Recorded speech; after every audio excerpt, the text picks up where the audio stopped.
58, 59. Shit, lost count.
BattleAxTheater. That's a good name. BattleAx, man. He brought the preach video. BattleAxTheater. Def from BattleAx. I don't know if you guys have seen, he just rants, and it's awesome. And he just starts screaming and yelling. I need to have a beer with that guy.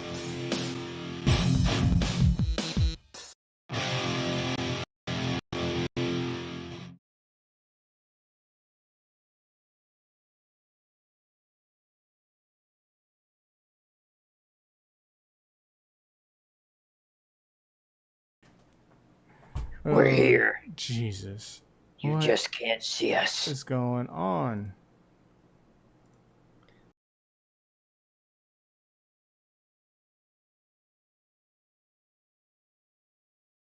What's up, guys? Like, you can hear us, but you can't see us. Oh, I know why. Because I got to do the thing. do the thing, bro. The other thing. Damn it. What is happening? There's Renfail's moving all over. Oh, there's Death.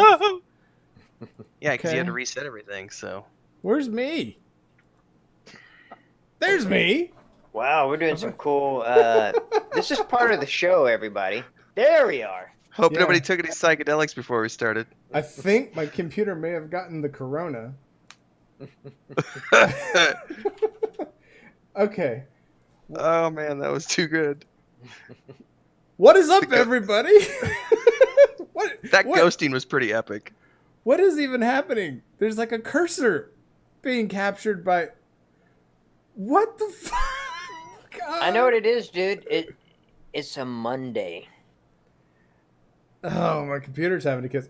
Anyway, what is up, everybody? I am Punk Shoe, and I'm here with my boy, Def Bone. Hey, everybody! Thanks for sticking through this this Monday with us. Punk's computer has a case of the Mondays, but thank you for staying patient. It most certainly does. And sorry about the cursor on the screen. Have no idea why it's doing that, but hey, it's going to do that for some reason. And we're also here with our very special guest. We had him on last week as well. It's we're here with Tim Renfail Anderson, the author, creative director of Saga. We got the T-Dubs in the house. T-Dubs in the house. We've got a little bit of a different agenda tonight, though. We're going to be talking about not necessarily Saga of Lucimia directly, but how it interfaces with the whole concept of bringing an MMORPG to life as an indie developer. So that's what we're planning on doing tonight. So just to get this ball rolling, let's go ahead and rock on into the rear view. And let's hurry up and get to that. Here we go.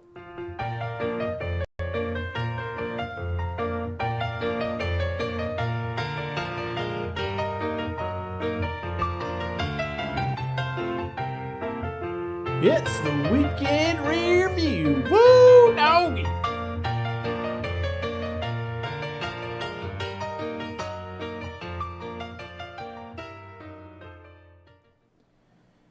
All right, here we are with the weekend review, folks. The weekend review is a segment where we talk about what we did last week because we are a Monday stream, not a Friday stream, so we can't talk about what we did this week because it's the beginning of the week. We normally start this out by having Def tell us a little bit about what he did last week because I just like to volunteer him and make him first. So why don't you tell us a little about what you did this past week?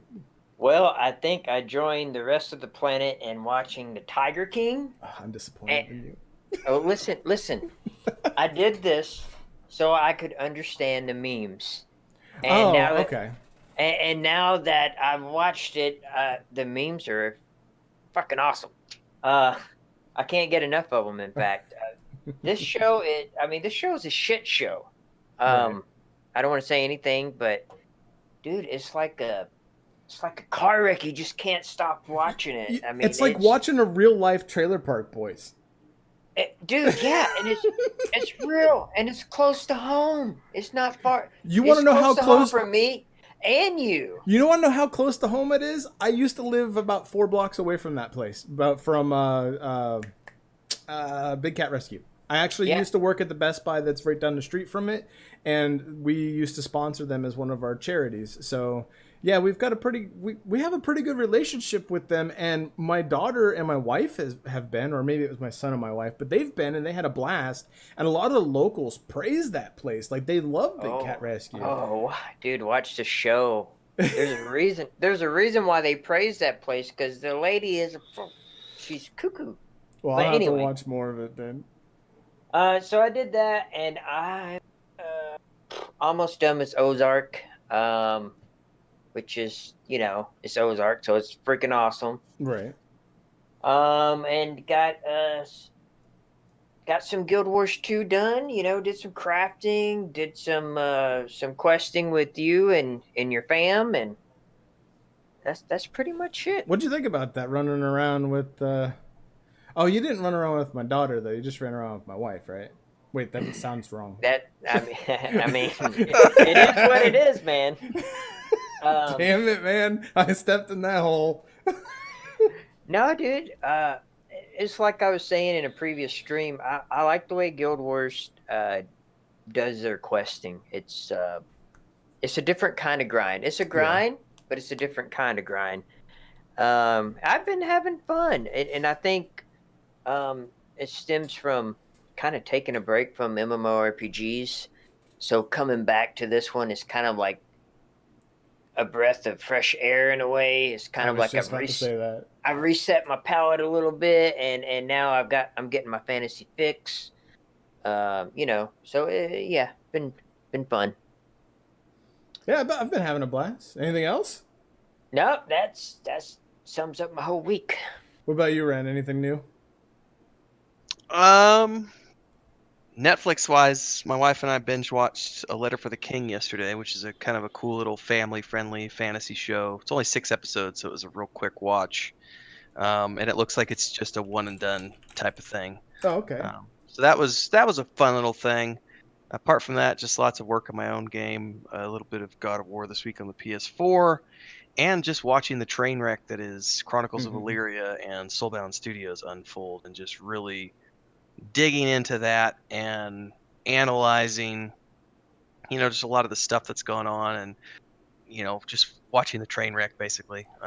So is there new stuff going on with Chronicles of Illyria? Because last I heard, like, they were having some issues, like I guess showing what all the stuff that they were talking about that they were doing, and they weren't able to reproduce it. They were kind of bullshitting their streams. I have not.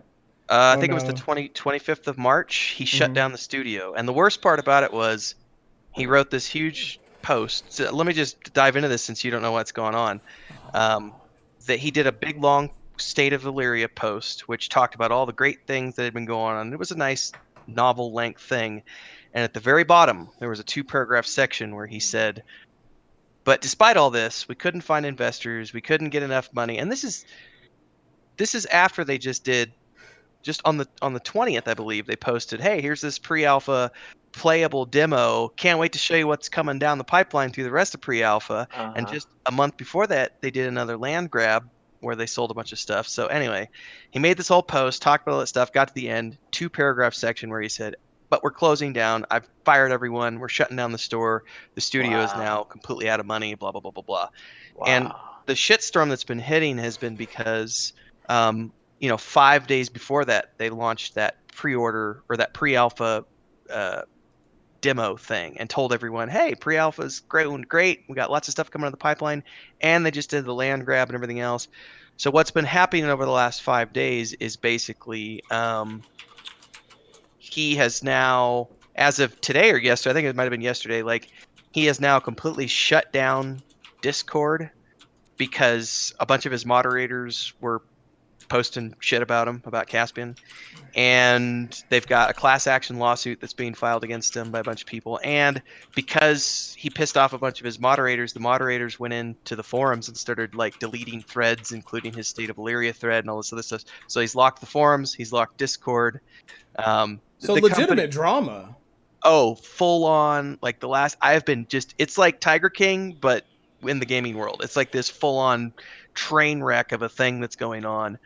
And it's, I see a lot of people throwing around the word scam, and I think there's some legitimate stuff here because they did have 19 full-time employees, and they did have a studio space in Washington, in the state of Washington, up around the Seattle area, as far as I understand it, which is all expensive. But it's also come to light that they had people on the staff who were drawing $250,000 salaries per year. So, there's a lot of it looks like there was a lot of bad management going on, a lot of bad money management. But if you look at the actual $8 million over the course of 4 years, when you consider the split that they have to get to Xsola and what they have to get to Unreal for the Unreal Engine, that $8 million, obviously it looks like they were overpaying some people dramatically. But if you look at the course of that, it's about $2 million a year in terms of just costs for salaries and everything else. So that's the unfortunate reality is it's just they didn't produce anything in 4 years, and seems like they just spent all that money on because what they launched was a parkour demo that you could have put together with Unreal assets in about 2 weeks, not like anything that was shown on the Kickstarter. So that's been my review. It's been the last 5 days of just like watching this all unfold, watching him have a complete meltdown, lock the Discord, lock the forums, all the drama on Twitter and Reddit and everything else, because it was a very high profile, probably the most high profile crowdfunded game to date that has now crashed and burned. I don't know if you can tell, but I'm extremely disappointed right now. Like No, I I- haven't yeah. I haven't been haven't following watched it. I haven't followed it closely, but it was one of the ones I was really looking forward to. I just thought that Chronicles of Valyria and Ashes of Creation were already surefire because I knew about those before Saga and Pantheon. And they were so well funded, and they seemed to be like they were going to come out soon, And now, like, you have Ashes that went with this whole battle royale thing, which leads me to believe that they're either doing that and the right way, and they're trying to get money with that and test. They say that they did it to test the hybrid combat system that they're wanting to introduce, but deep down inside, I feel like that's bullshit.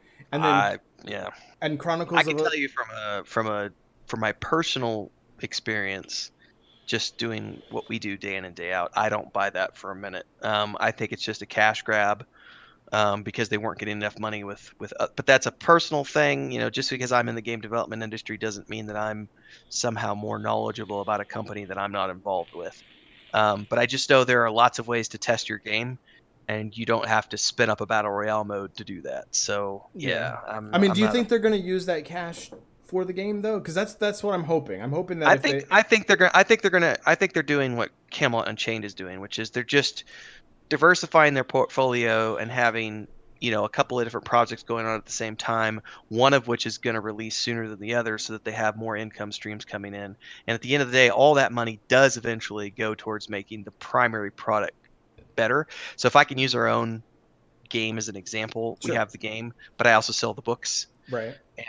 And the money from the books goes to fund things on the Right. game. So it's not Okay. like we're using the money from the books to keep spinning out more books. I do those for free. So, it's just gets funneled right back in because it's all part of Stormhaven Studios as the LLC. So, but that's a slightly different scenario because we're not doing two different games.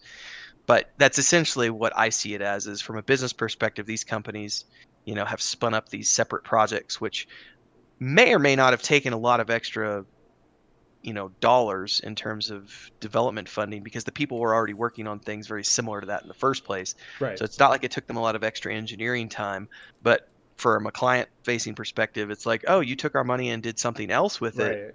That's what makes people upset. So I mean, it's like any art assets and stuff they develop for that it's all battle used in royale, this. they can Exactly. use it in the game. So it's the same art assets. It's the same back end. It's just some more engineering has to go on over here. And if you've got 30 people working on the main project, Yeah. and you split 10 of them off to work over here, but you still got the 30 over here, I don't personally see why that's such a big deal as long as progress is still being made on the primary project. But I do understand why people get a little weirded out by that. Well, I will say that I dropped the ball on the nerd news then because this would have been a hell of a topic to talk about at that point. Because what I have for nerd news, oh man, pales in comparison. I'm so bummed right now. Well, maybe we can liven it up. Let me talk about what I did. I did jack all for the last week. I literally have done nothing. Like we had our Bat Live meeting. I've been playing the shit out of Guild Wars. Like I haven't gamed this hard in like 4 years, I don't think. And it's because you got your family involved. Yeah, it's true. Because I did get my daughter's playing, my son's playing, my wife's playing. And I think also part of it is just like this whole thing that's going on with the world right now puts me in a position where it's just like, I don't know. There's not a lot of like, I don't want to go meet up with people to sell computers. I still got to make a living, but at the same time, it's like, I don't want to catch your disease. And there's not a lot of deals out there to get used components right now outside of your, online resources. So local deals really aren't really a thing right now. So I guess I'm kind of in a limbo state. But and shipping on everything's like snail pace right now because they've kind of reduced staff everywhere. Yeah, I started feeling that impact before they even started telling us to do social distancing here. The 2-day Amazon deliveries snuck up to 4 days. So I could only imagine it'd be like 4 days to a week now. I know we ordered some packages of snacks and stuff for the kids like a week ago, and they just got here today. My wife and I did a grocery run this morning, and we actually, the panic buyers have started here finally. Oh, no. Like this morning, like we went in, there was no eggs, and it was like, there's always eggs. And today there was no eggs, and like 3/4 of the red meat was gone. But we talked about this in the last stream. I've known this was coming for months now because my friends living in Milan and everything. Right. So we've been stockpiling over the last like month. So like we go every 5-6 days and we just buy a bunch of stuff and stockpile it, and like I think we got enough beans for like 3 months. We got a freezer full of meat. We got salmon, red meat, chicken, probably 50 cans of tuna. Dude, you're gonna blow the roof off. Yeah, well, we already joked about that today on Facebook. I was like, we'll be able to run our house on reusable gas energy. Nice. They're gonna be pumping out that methane. Yeah, but just no eggs this morning. It was really weird. So panic buying has started. All right, guys, we're going to go ahead and move on to the next segment, try to get this moving along. Sorry about the technical difficulties. If any of you guys are experiencing a blurry stream, I'm going to chalk that up to bandwidth limitations right now. Everything seems to be clear on this end. The stream has good quality. We are in the green, and we are pumping out at the same bit rate that we would normally be pumping out. So just bear with us. If anything, just be here for the auditory experience because the visuals at this point in time are minimal. Next season, we'll try to change that a little bit. But let's roll into the nerd news.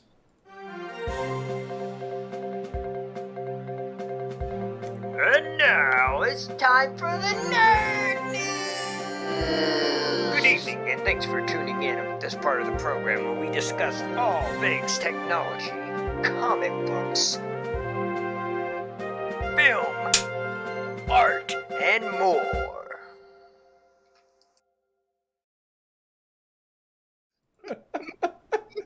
That segment is ridiculous. Oh, guys. All right, so you haven't. I think we're gonna. Tim gave us his news for the week and broke my heart. We're gonna move. Def, what you got for us? Okay, so I got a little bit of comic book news. Just in case no one knows, I'm a big DC fanboy. I'm always DC over Marvel. I've admitted it before. Marvel kicks DC's ass when it comes to movies, but when it comes to comics and when it comes to the cartoons that DC does, the cartoons are better than any. The DC cartoons are better than any DC movies. They are good. I agree. Yeah. In my opinion. Well, so this article that reads Justice League Dark Apokolips War will be the last film in the DC animated movie universe. It's kind of clickbaity after I read into it, but it still kind of sucks. So what it is the end of the continuity of the Justice League series. And I'm a little bit behind. I think I need to get about 3 or 4 more Justice League cartoons under my belt, maybe less than that. But apparently this new Apokolips War will be the last of the Justice League. And then they don't know if that's ruling out all DC stuff. I know DC has their own streaming service, and the Harley Quinn is kind of their bread and butter right now. It's kind of a dark, I want to say PG-13 cartoon with Harley Quinn, which is just from the previews, is way better than the movie. But yeah, I just thought that was kind of interesting how they're just going to end something. And if they don't, I mean, I think this is one of the things that keeps them alive is their cartoons and their comic books. So is it a budget thing, or what's the reason for them shutting that down? They don't really say. The article will be in the description below, and that's kind of what they're leaving us with. And this is coming from comicbook.com, comicbooknews.com. But I just thought it was kind of like, whoa, what are you doing, DC? Like, you're already kind of screwing yourself and not putting out good movies and not sticking to what's in the comics, and you're trying to rush everything. And now you're going to do this. It's like the final nail in the coffin. But not if they still make good comics, though. Yeah, have the comics not been good either? So I used to work for a fulfillment group, and I used to help do the data entry for comic book subscriptions for DC Comics. Mm-hmm. And man, that didn't do well. Really? It really doesn't. They get more sales from the toys, movies and stuff like that. Okay. Now, as far as comic book stores, people buying comics from the comic book stores, I don't know anything about that. All I know is the monthly subscription not doing too hot. But I don't know. I just thought that was kind of interesting, and it's supposed to be, this last cartoon is supposed to be pretty epic. So. Well, I know the few of them that I have seen that were on Netflix or back in the day that I actually rented from Redbox and such, they were really good. Like the one where the Superman died, like that one was really good. Oh, dude, that one was so good. They've been going back and doing a lot of the real famous comic books, like The Dark Knight. Stuff like that, and those are really good too. But the whole Justice League series, I believe the first one is called Justice League War. Oh my god, dude, they could have used that as the movie for instead of what we have now as the Justice League movie, and it would have been way better. I'm curious why there's this huge investment. Well, not maybe investment, but like why they do so strongly with the animated movies. But then they don't put that same, like, why is every DC movie not Wonder Woman and Aquaman, you know? Well, so Snyder did Man of Steel, which is really awesome. It's one of my favorite DC movies. And he was Batman versus Superman. It was all right. but Snyder is also going to do Justice League, and there's some issues he had in real life, I believe. Yeah, his daughter died. His daughter, yeah, yeah. Okay. So he had to step down, and there's still some The protests going mythical out there. Snyder cut. Yeah. Yeah, exactly. Ren knows. People are on social media are wanting, to release the Snyder cut. Yeah, I'm a big fan of Joss Whedon, but I do agree that, you can definitely see the mixture of the stuff that Snyder shot for Justice League, at least for me, because I've been a Joss Whedon fan for a very long time. And I mean, I loved, and I'm not even talking just like Firefly, Buffy was great. Dollhouse was freaking amazing. I was really disappointed it got canceled after 2 seasons. But there's definitely you can see the styles change and Yeah. pretty evident. Even so, I do agree. Like Man of Steel is like that's a good movie, and Yeah, I love it. Superman versus Batman has its moments. I know a lot of people chat upon Ben Affleck for his Batman. I actually liked his Batman. Dude, I said it on the stream before. He did perfect. If you watch Batman the animated series, and then you watch Ben Affleck play Yes. Batman, it's like Yes. that's what he did, man. It's a very dark, gritty, more of a noir kind of. He's just this kind of just dismal person. He's just not not someone you want to be around. And also, I think the Arkham game series Did a pretty good job too. That was Ben Affleck's Batman, man. Being in the shadows, the awesome fighting. I love Christopher Nolan's Batman series. It's freaking awesome. But Christian Bale only had one style of fighting. You know what I mean? It's like get his back broken and throw a couple of jabs and stuff. And he's supposed to be like the master of all sorts of karate. Right. You know what I mean? And I'm really fascinated with what Patterson's going to do with the new version, because it's supposed to be like Batman as he's just getting started. So it's not. It's unfortunate because we all know the Batman origin story. So I'm really hoping they don't give us the whole origin bullshit. They're of going his to, parents man. They died. do every time, man. Like we know. We get But it, dude. I loved what I've seen so far with the suit and the car. Like the car looks like a car. It doesn't look like some crazy thing. It looks like I'm excited to have a car back. Yeah. I'm interested. I'm very interested to see what they can do. But like you said, I hope they don't bring back that origin story of his parents, because it's like Spider-Man. They do it with Spider-Man, It's like, we know your uncle's gonna die, dude. Like, I don't know. We know your uncle's gonna die, dude. Well, have you seen the new Spider-Man movies? I have, yes. They didn't really do the origin story in the new ones. No, they kind of skipped it. But they also kind of brought him in kind of like as a side character and then gave him his own movie. So I think they just kind of skipped over that this time around. I was pretty amazed by the fact that there was like no Uncle Ben in them. Like I just watched them for the first time a couple weeks ago because my wife's into Spider-Man and she was like, "Well, we need to watch these because we've seen every other one."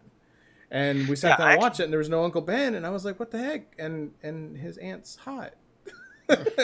Yeah, I haven't seen the most recent one, which was the one that he did that came after phase 3 finished. Mm-hmm. So which was came out last summer. I haven't seen the newest one, but I think that's the only one I haven't seen.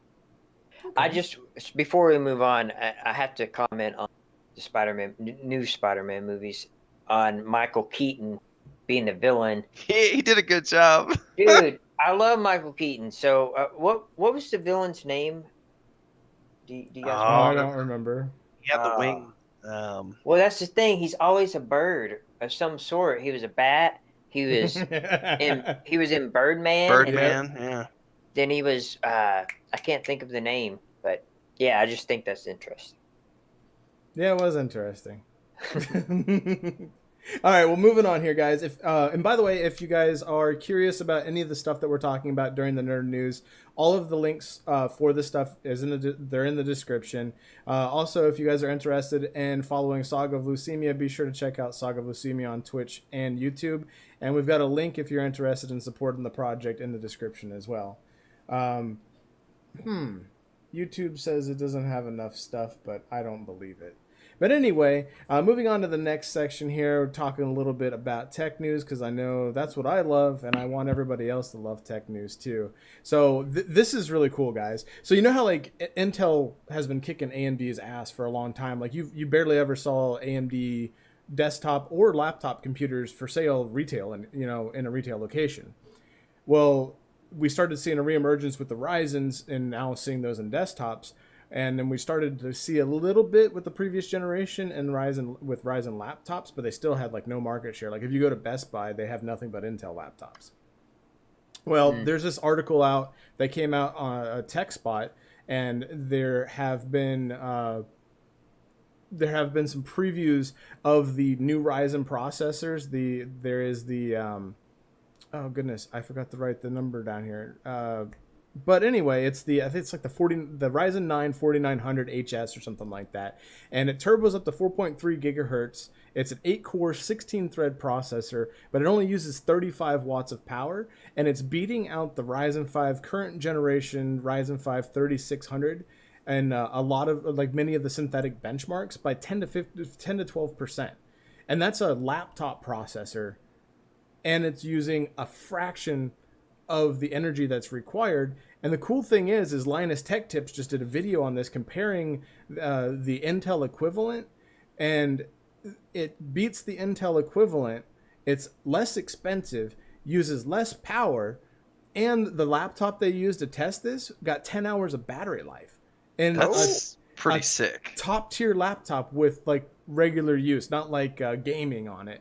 I mean, it is a gaming laptop, Okay. and the cool thing is, it's only it's a regular sized laptop, so they didn't have to do a big bulky body. Because when you think AMD, you think hot, and the new Ryzen stuff is actually cooler than the Intel offerings that are out there. So I just thought that was really cool watching that, like a laptop beating out the current offerings and desktop architecture. That is cool because I've got a Rogue Strix laptop, and it's like the brick for this thing is like 5 pounds. Like Yep. it's got a 1080 in it. It's got 32 gigs of RAM, and it's a beefy laptop. But I mean, when I put everything in the backpack, I mean, it feels like I got a 50-pound load that I'm carrying through the airport. It's ridiculous. Yep. Yeah, Def knows, because that's what I have. Is I've got a ROG Strix laptop, Yep. and when I come up, it's got that big power brick that's about Yeah, that it's big. huge. Yeah. I've seen some ROGs out there, like the like really high tier ones, like when the first one started putting. It may not have been a ROG, but it was when there was one laptop where they started putting the RTX series in it, and it actually required 2 bricks. It was pretty crazy. God. It was That is crazy. It was one dongle that went into 2 bricks that plugged into 2 plugs. It was pretty insane. All right, so we're going to move along here. We have a very interesting article, and I would love, Def, for you to to read the title of the article. It's great. All right, here we go. NASA discovers something leaking out of Uranus. I mean, Uranus. And this is for real. This is NASA's been up in guys. there, huh? NASA's been NASA's been probing. They've been probing around Uranus since 1986, I believe. You can fact check me in the description down below, but the too long did not read version of this story is a gigantic blob of plasma, essentially, that escaped Uranus and likely pulled a giant gassy cloud from the planet's fart-like atmosphere. Is this a joke? Are you man. fucking trolling? No. Space.com reported that. So that's A giant blob of plasma escaped Uranus and likely pulled a giant gassy blob. It said pulled a giant gassy cloud of the planet's fart-like atmosphere along with it. So, That's like after a visit to Taco Bell. Legit science. This is So- real science, guys. This is real science. if I remember correctly, the craft they had orbiting NASA every X amount of years or whatever, they noticed it, and they, I guess they looked at the pictures since the 80s, and they noticed this giant, cloud of plasma just streaming. It's got the how long it is, but it's So it's is out it still man. there? Is it's just shooting like laser beams into space and Pretty much. and it's a Um, constant thing, like a geyser almost or something? it's just like a little stream of plasma gas just kind of shooting out above the atmosphere. Forever. As Like it far wasn't as just a we know. one-time thing where it was just like it's like just it's just constant. I don't- It said fart like atmosphere, damn it. I don't know how many beans Uranus has, but it's, as far as we know from the pictures we've gotten, this could have been happening since '86. Okay. As far as we know, it could be going on forever. It could have been just a bad day. I don't know.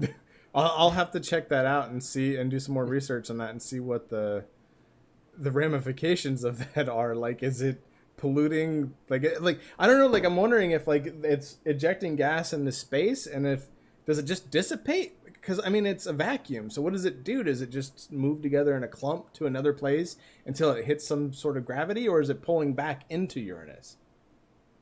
I don't know. Maybe it's reached Earth's atmosphere because there's a lot of stinky people where I live. So I don't know if it's in the atmosphere here or what. But Who knows, man?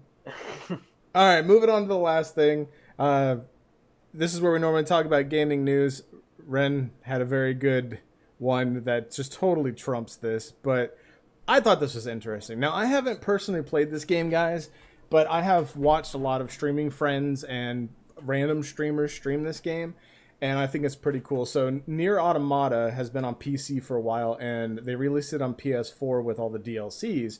Well, that version that has all the DLCs is going to be released to the Xbox Game Pass. So I think that's super cool. And if you guys haven't checked that out, Skill Up, which is one of Def and I's, I won't say favorite, but because we He's don't one have of any my favorites here. Yeah, he's one of mine too. He does a really good job of breaking down games, and he's in line with the Lazy Peon and stuff like that. So if you're interested in seeing what the game is like, there's a link in the description to his channel with that video for Nier Automata. It's a really cool story. It's like an action JRPG set in like it really has like a Deus Ex feel in a way in terms of like the story with like the robots and stuff, but it's really cool. And I think what's also cool is they had just announced yesterday that they're planning on releasing the prequel to it that already came out. The game is called something here, I lost it. Nier Replicant. Yeah, I was gonna say I've got the notes up. Yeah, Nier Replicant, which apparently was a cult classic. I never even heard of the Nier series until Nier Automata came out.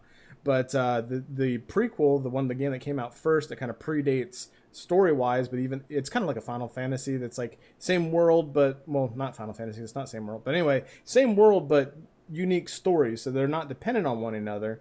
But because of the popularity of Nier Automata, which got like a 9.5 out of 10 stars, it's bringing attention to Nier Replicant. So they're going to remake the game, and what the producers said about it was the game is described as a version up rather than a remake or a remaster, and it's going to include full voiceovers, new content, new music from the original composer, and there's even the possibility of a new ending for those of you who may have played that. So I'm pretty excited for this. I think next time there's a big sale on Steam, I'm going to pick this thing up and play through it so that way I can try to pick up that prequel. Have either of you ever played or seen people playing it? Nope. I've seen people playing it. I don't really tend to enjoy the style of games that come from the Asian market so much.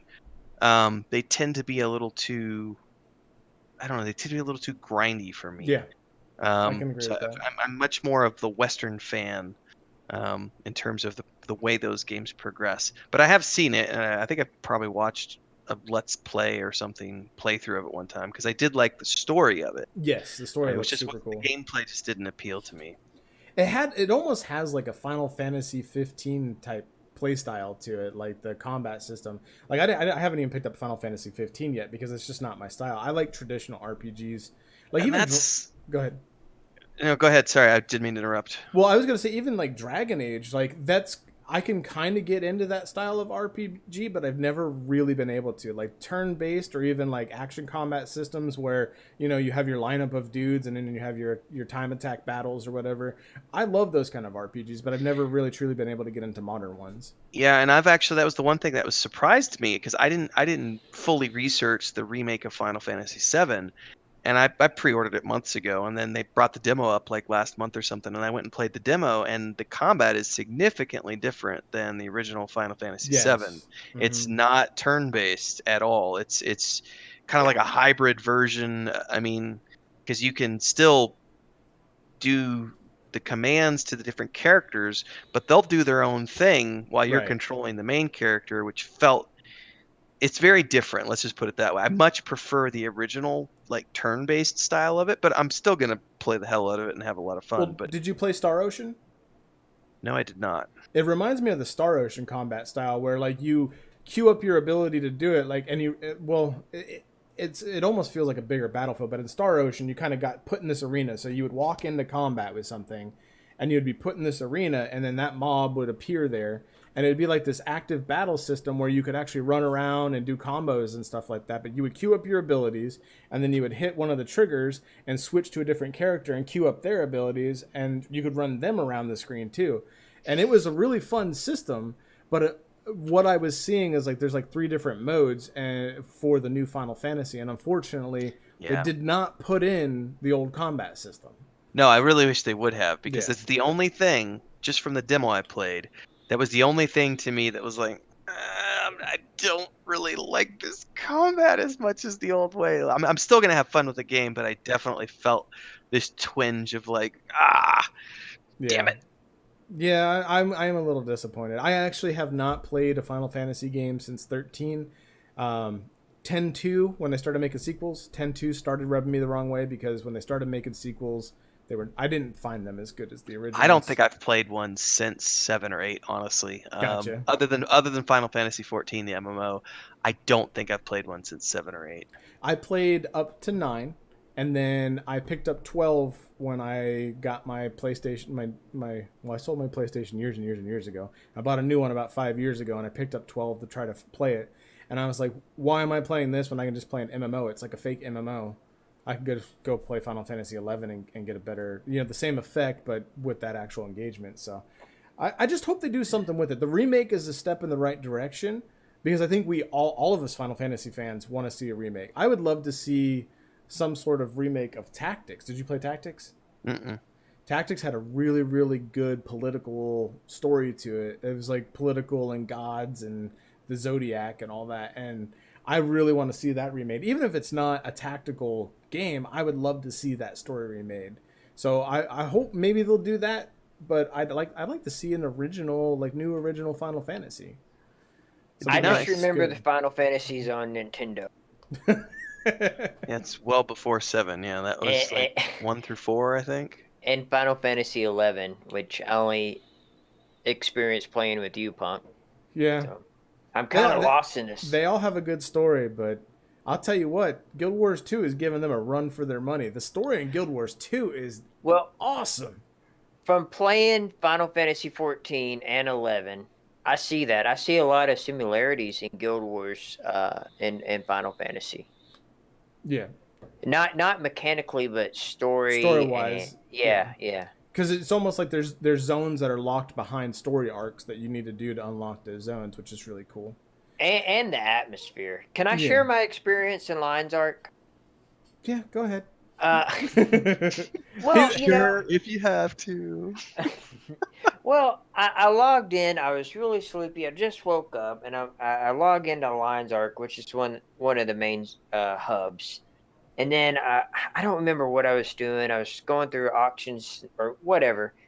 And then the music kicks in. I'm like, this is good music, And then I see, wow, there's a lot of people on right now. And I walk around, and then there's this little char race with this little kid making fun of a bard. And the little char farts, and then the kid giggles.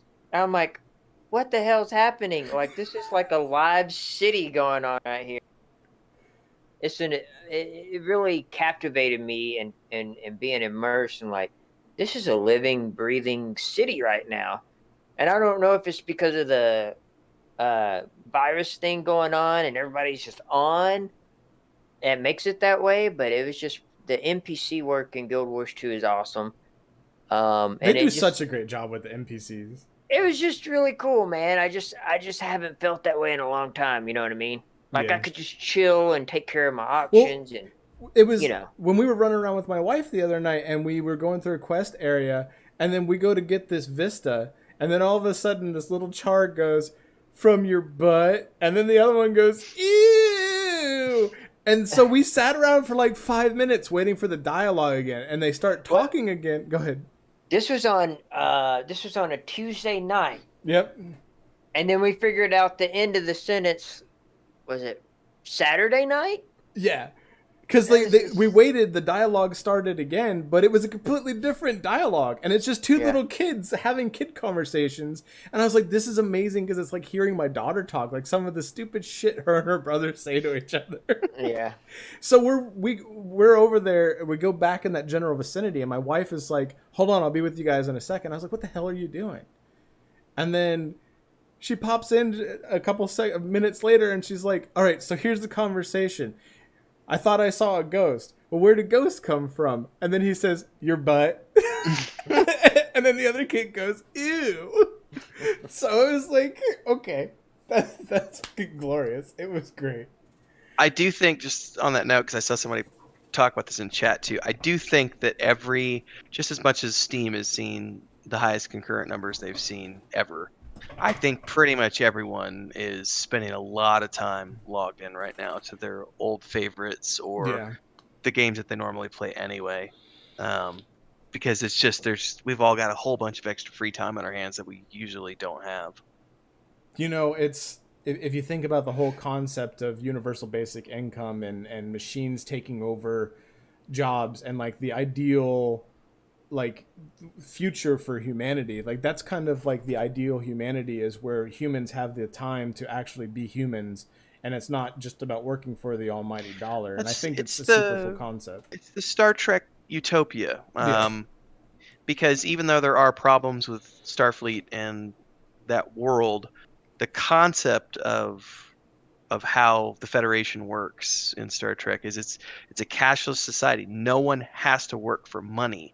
They all have roles, but everything's taken care of, and it's just it could theoretically work, but we're a long way from getting there. Yeah, absolutely. There's also a good series by Tad Williams called I want to say it's Outlander or Otherworld, not Outlander, excuse me, Otherworld, Otherland. It's either Otherworld or Otherland, but it's a 4-book series that he did, which is kind of, I think it's like late 21st century, but it's basically people can log in to VR and they can literally put their bodies into a pod and go in for weeks at a time. And it's an interesting series because the main character is this kid who has the Methuselah disease. So he's aging, he's bedridden and he's going to be dead before he's 30, But in the virtual world, he is, I believe it's Thargor the Barbarian, like the most badass, like warrior in all of these MMORPGs that exists. Oh shit. It's just a really cool VR series, thinking about that type of world where people can just be people as opposed to needing to do this grind for income because we need food, See, and that makes sense. I was talking to my wife about this the other day. I was like, we're not even getting into the good stuff yet, guys. I'm sorry, this is just too much fun. But I was talking to my wife about this the other day. I was like, you know what? There's already a ton of coverage in the media right now talking about how like this trying time right now is showing what we're capable of as a society in terms of like the virtual commute, Yes. and working from home. It's showing that not every job needs you to be clocking in so that some asshole can be standing over your shoulder. So middle management, this is what we're really seeing right now, is that middle management is completely fucking worthless. Like, we don't need a bunch of people. Damn, rent's getting real. Well, I've been pursuing the digital nomad thing since 2008, basically. So I've been promoting nomadic and remote work for a long time. And I'm really happy that right now what we're seeing is that people are noticing that smog is down everywhere around the world. Like pollution levels are down. People's productivity is going up working from home. Their happiness is going up while they're working from home. We're realizing that all this middle management, we don't need it because people are capable of doing things from home without needing to punch a clock. Like, obviously there are still jobs that need a physical. You can't build a house without people on site. You can't be a dentist without being on site. But there are a lot of jobs that this crisis is showing people that they don't need to be going into a physical office. That was just this. It's, I'm going to say this and it's going to be controversial, but this has been my thinking for a long time. It's wage slavery. It's people who just, you're being required to punch in because that's the only way you're ever going to pay off your college debt. And it's like, there's a whole world beyond that if we could get people to understand the benefits of working remotely. So I'm really hoping that the outside of this is on, when we get to the other side, we see a lot of these companies going, hey, we just saved 30% on our annual expenditures because we didn't need to pay for X, Y, and Z by having all these people come in the office. Exactly. The employees didn't have to spend gas money. They didn't have to wait in traffic for 2 hours a day. They were able to just get up, have some nice family time, have an actual healthy breakfast instead of eating a microwave piece of shit because they've only got 15 minutes to get to, to eat, scarf it down, blow my dry my hair, get in the car and sit in traffic for 2 hours. Yeah. There's a whole, sorry, I could go on for a long time about that. You got a rant there. Punk can too. We don't normally talk politics or anything like that on this show, guys. I just, and I apologize if this offends anybody. It's just, I thought it was a really cool thing to kind of see certain things be realized, because there are certain steps that our civilization needs to take in order to become a tier 1 civilization. And in order to get there, we've got to see things like this. We have to see things like universal basic income. We need to see humans being able to be human and pursue their passions and be human and use this and these, to do something other than just clock in, like Ren said, punch a clock, and you're just doing it for money. Like, we need to be able to be creative and things like that. And that's how we move forward as a civilization and start, capturing energy from the sun and, not having this reliance on, fiat currencies and things like that. So I just think it's super cool to see this, because if we were to, virtual reality is really stepping up its game. It's not just about gaming. We could actually put that to work. And think about it, like, you could have people operating robots from their office at home, sitting in a VR console where they could, see the entire factory and monitor a factory without, like Ren said, driving 2 hours to work in, California traffic. Which is better for the environment, so on and so forth. It's got like that, it's like the crisis we see now is a domino effect with all the industries and all the companies and stuff like that, or it's a reverse effect, for what you guys are talking about. It's better for the environment, things like that. It's a smarter way of living, if you will. Well, I think you'll also see not just people playing games. Like, I've seen this massive, Facebook is just jam-packed with people doing arts and crafts right now. Like, people are being creative and they're actually just doing fun stuff.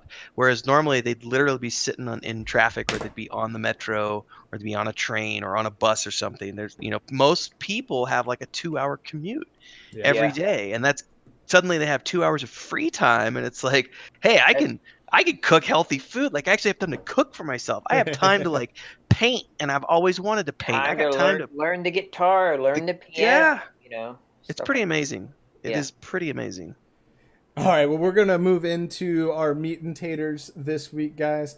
We are about an hour into the stream. I do apologize for a little bit of a late start, so buckle in. We are gonna go for about, probably, I suspect, another 2 hours. No, we're gonna try to keep it less than a 2-hour stream tonight, because we're gonna focus on some specific things that are outside of the realm of what some of the stuff is that Ren has put out on his Renfail YouTube channel recently.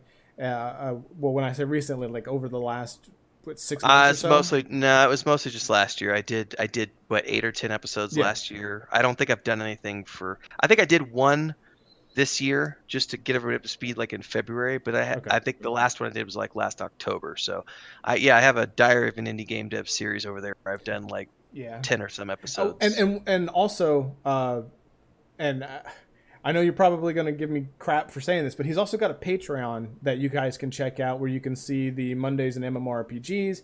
The Diary of an Indie Game series is awesome. If you're okay with the lengthier content, because Ren does like to talk, but it's really good information, especially there's no specifics and numbers related to the cost of Saga of Lucimia, but he does really lay out like numbers in the sense of like understanding the grand scheme and the grand scope of things. And go ahead.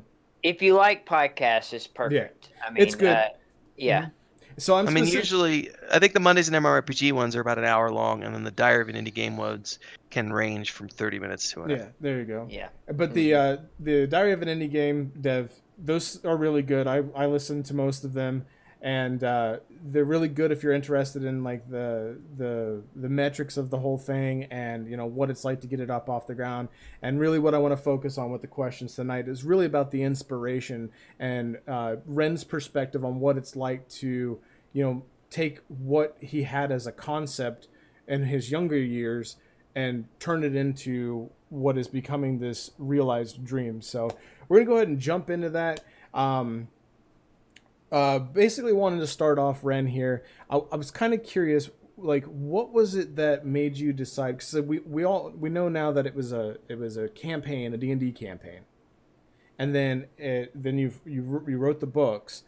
Did you write the books because you wanted to support the MMO, or No. Okay, so is there more to that question? Sorry. Yeah. So basically, it went D&D game, book, MMO. I'm curious to know, and I'm sure other people are curious to know, what made you decide that this needed to be an MMORPG? So it actually, there was a little more to it than that. So it started off as D&D campaign.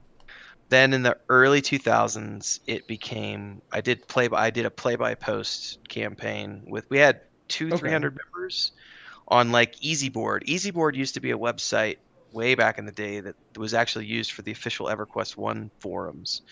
So I was familiar with that system of forums. So we set up Lucimia on EasyBoard. And we had, like I said, we had 300 people. We ran that for a couple years, and then EasyBoard sold to like some Y board, some Chinese company, and then they wiped the database, and we lost all that stuff, which was unfortunate. But you know, that was just like role-playing stories for people doing play-by-post. And if nobody here has ever done play-by-post was, I don't really think it's a big thing anymore, but in the early 2000s, it was a pretty big thing where people would go on these forums and you would have some kind of established rules and you would do play-by-post. So I would write a post, and then you would write a response post to that using your character, and then someone else would come in with their character. And, you know, there were moderators to make sure the rules were set and everything else. So we did that, and then that went on for a couple years, and then spent more years just doodling in notebooks and stuff. And by the time I moved to Bulgaria, it was beginning of 2008, and we got there, and like, I think if I remember correctly, I got there on January 7th of 2008, and I think around the 12th we went to Bansky, I think was the name of the town. It's a ski resort in the Balkan Mountains, and everybody else was off at going skiing, and I didn't want to ski. I had this inspiration in my mind, like I had shut my construction company down, I'd sold everything, sold my truck, sold my tools, and I was like, I'm now in a position to go full time and just focus on getting my career as a writer off the ground.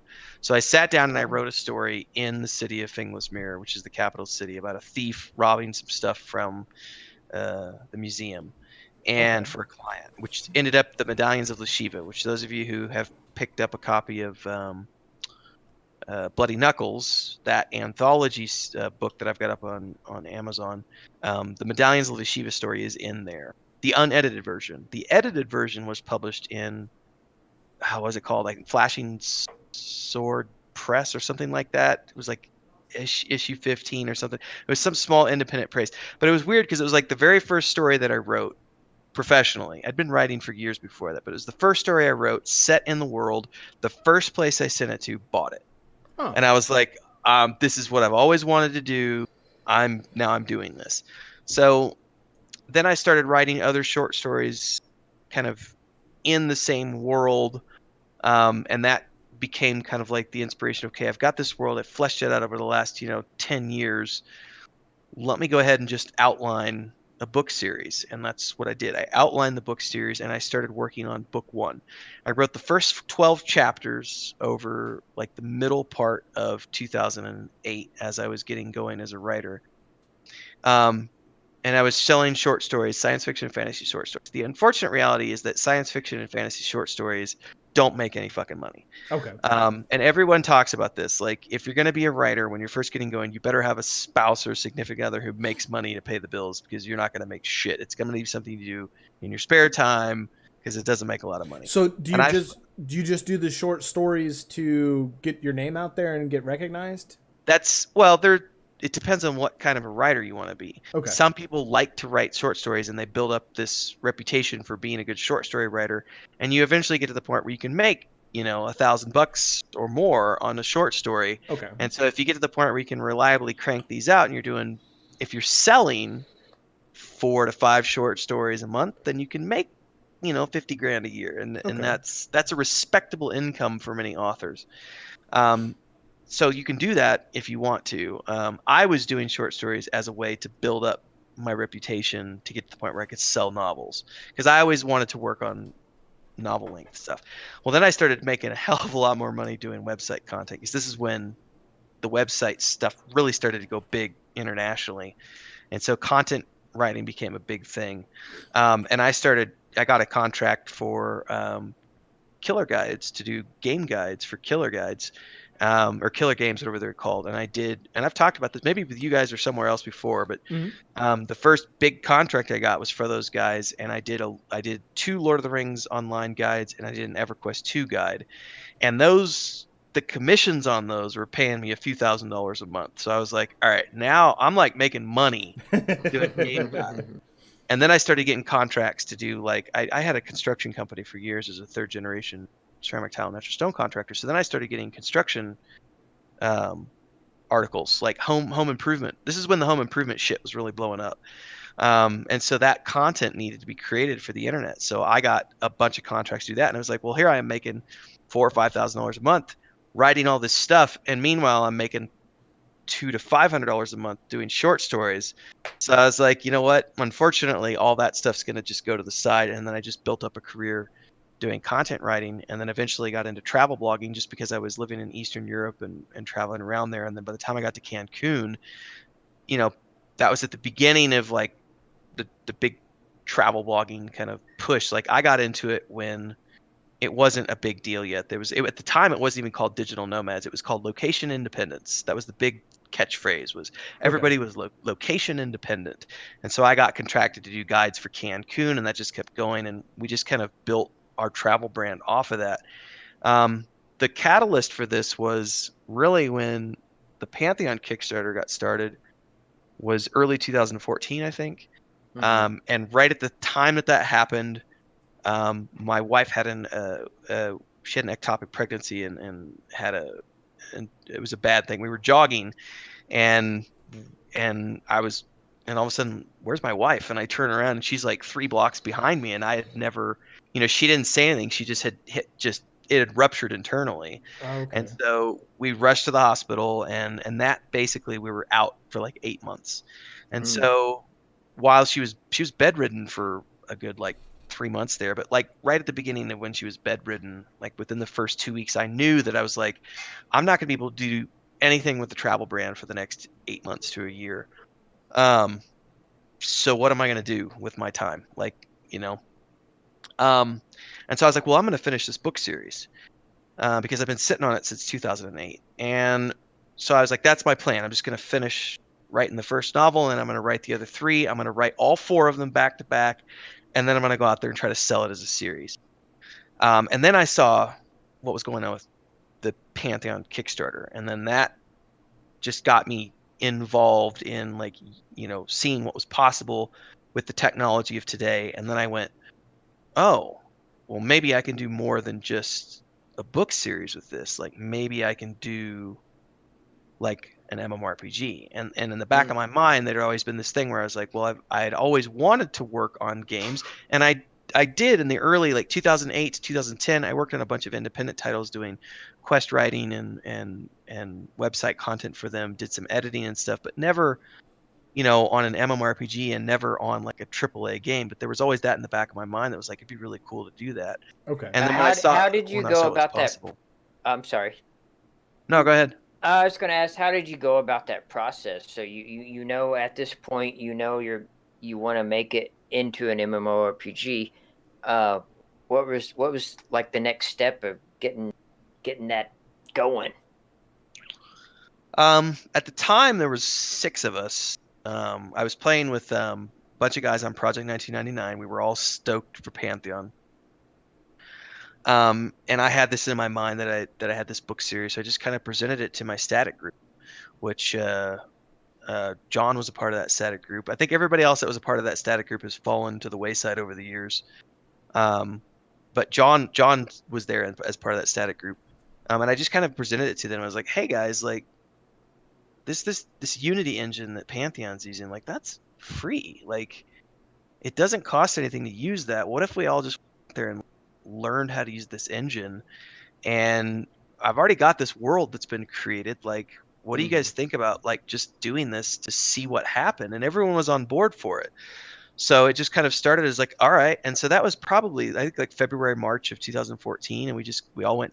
And then my brother was like, oh, I've been using Unity at school for like the last 2 years. So it was like, he got on How board. convenient. That's awesome. Right. So he got on board. So then it was just like, we spent a couple of months learning how to use the Unity engine for the world building purposes.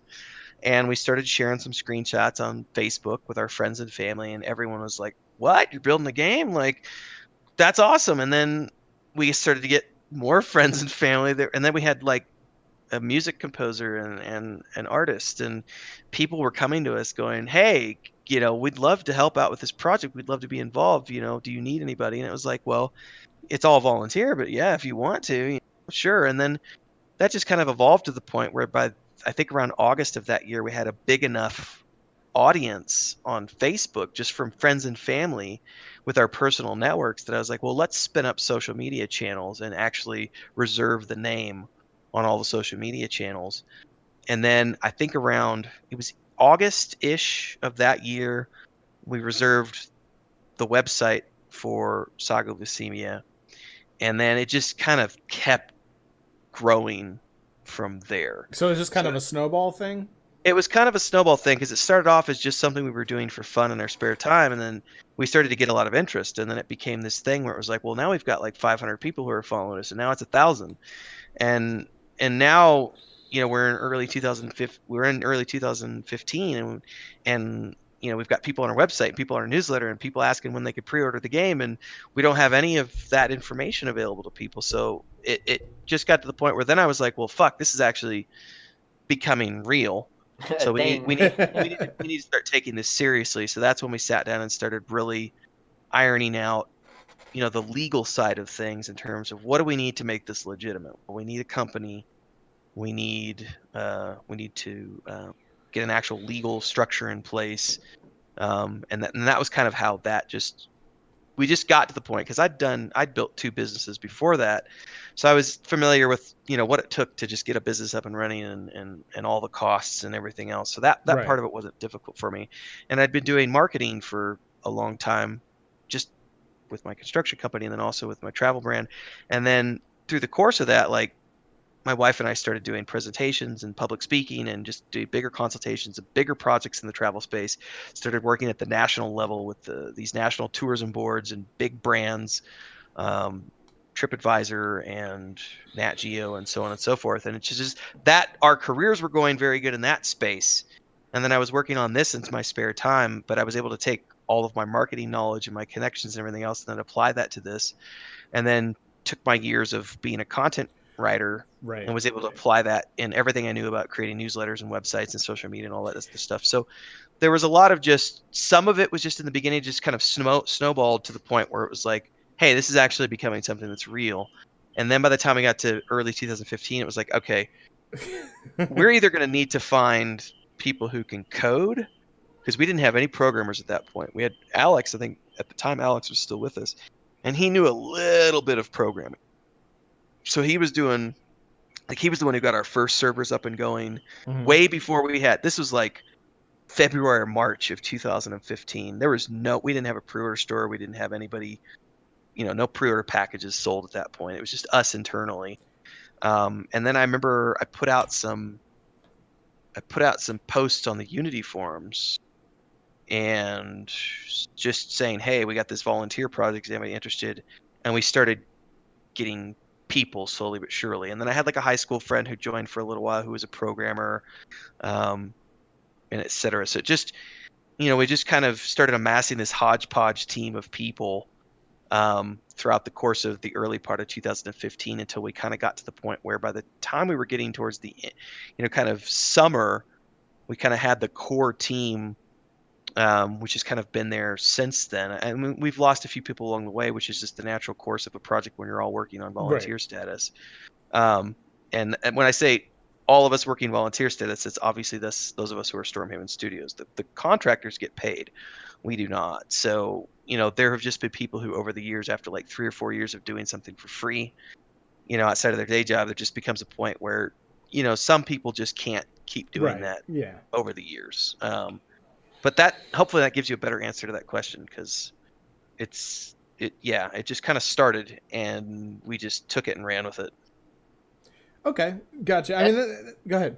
Oh, that's just awesome. It sounds like, you're with a group of friends and it's like, let's start a band, and then it starts, the snowball effect and things start falling into place. Yeah, but I think why am I blanking his name? The lead singer from Foo Fighters. Dave Grohl? Dave Grohl. Yeah. If you've ever watched Dave Grohl talk, he talks a lot about this. Like the difference between being just a bunch of friends hanging out and playing in the garage and doing it like once a week. That difference between those guys and the guys who say, fuck it, I'm going to go live in the back of my van for the next 6 years. Yeah. And I'm going to tour the whole United States. I'm going to play in the back of these dive bars. I'm going to only make $20 a night. It's going to be enough for my gas money and some ramen noodles. And I'm going to do that. And I'm going to fucking do it. And I'm going to do it until I make it. There is a difference between those two people, and the people who go out there and do the grind, get in the back of the van and sleep under the desk and eat ramen noodles for 6 years, 8 years, whatever, until they make it. Typically those are the ones who end up actually getting record labels signed and their projects getting off the ground, so on and so forth, because they're actually willing to put in the blood, sweat and tears and the sacrifice to get it where it needs to go. Because this was the controversy that came out in one of our recent MMORPG .com interviews, was I made a flippant comment about crunch that was taken wildly out of context, because I was like, I've been working on this project for free for 6 years, and I've been putting in 80 to 120 hours a week. So why don't I get to complain about crunch? Like, when do I get to complain about crunch? Because if you're a business owner, or you're the guy sleeping in the back of the van, or you Elon Musk sleeping under his desk, and you're putting everything into your company, that's what it takes to do this. There is no 40-hour minimum work weeks here. It is what it takes to get off, and that's business owner perspective. I'm not saying that's for the contractor perspective. It's very important that people understand that. And it's really the entrepreneurial spirit, right? So yes. I mean, it's and I've experienced this too, where you start off on one type of endeavor. So in your case, you went over, you said Bulgaria, right? And then you started doing the writing thing, and one thing leads to another, and then you start doing fantasy writing, and like, hey, maybe I can make some money doing what I want to do. But then you get introduced to new things, and then you're like, well, I got to pay my bills. I would love to just be able to do this one thing and get paid, but I still got to pay my bills. So you try this other thing, and then that leads you to new opportunities and new people and new networks and new influences, and you grow it all. And next thing you know, in my case, you're sitting on $70,000 worth of Ethereum, and you didn't know what it was a year ago. So it's it's anything. So like it just took you from this process of you know, here's a D&D campaign to here's a let's write some short stories to let's write full-length novels, and then circumstances put you in a position where you went to go hard on that, and then next thing you know, here we are. You said 2014 was when you started getting work. Yeah, February, March. So we're 6 years from then. Yeah. And here you are with this product that is in the state that it is in now, which, you know, a lot of people, I was telling Def this earlier, like a lot of us nerds, if you want to call us that, people with imaginations, we play D&D, we make these campaigns, and we go, this would make something really cool. I'd love to see it as an MMO. And then it's just like, whatever, you know, it was just a thought. We do that all the time. like I'd be like, Def, we need to make a game, but you have actually done it, you know? Yeah, but if I could, I know this is probably in your questions somewhere. Yeah, go ahead. There's the blessing that I have coming into this, that I had previously done 2 businesses. Mm-hmm. So if I can take a step back and use the most recent failure of Chronicles of Illyria as a perfect talking point. There have been lots of other projects. You talk about Project Godus, I think is what it was called, with Peter Molyneux, who did the Fabled series. You know, so he's a AAA guy. He had a failed project, the Pathfinder MMORPG, and not even in gaming. There's a lot of crowd-funded projects outside of gaming that inevitably fail. And I've talked about this probably in my first or second episode of the Diary of an Indie Game Dev series. But what it really comes down to is a lot of people anybody can have an idea. There's an old saying that any monkey can shit out an idea, but it takes someone with talent to take that piece of shit and turn it into something that's worth selling. Right. And that's a very crass way to say it, but that's an old saying. So anybody can have an idea. So when you look at most companies when they start,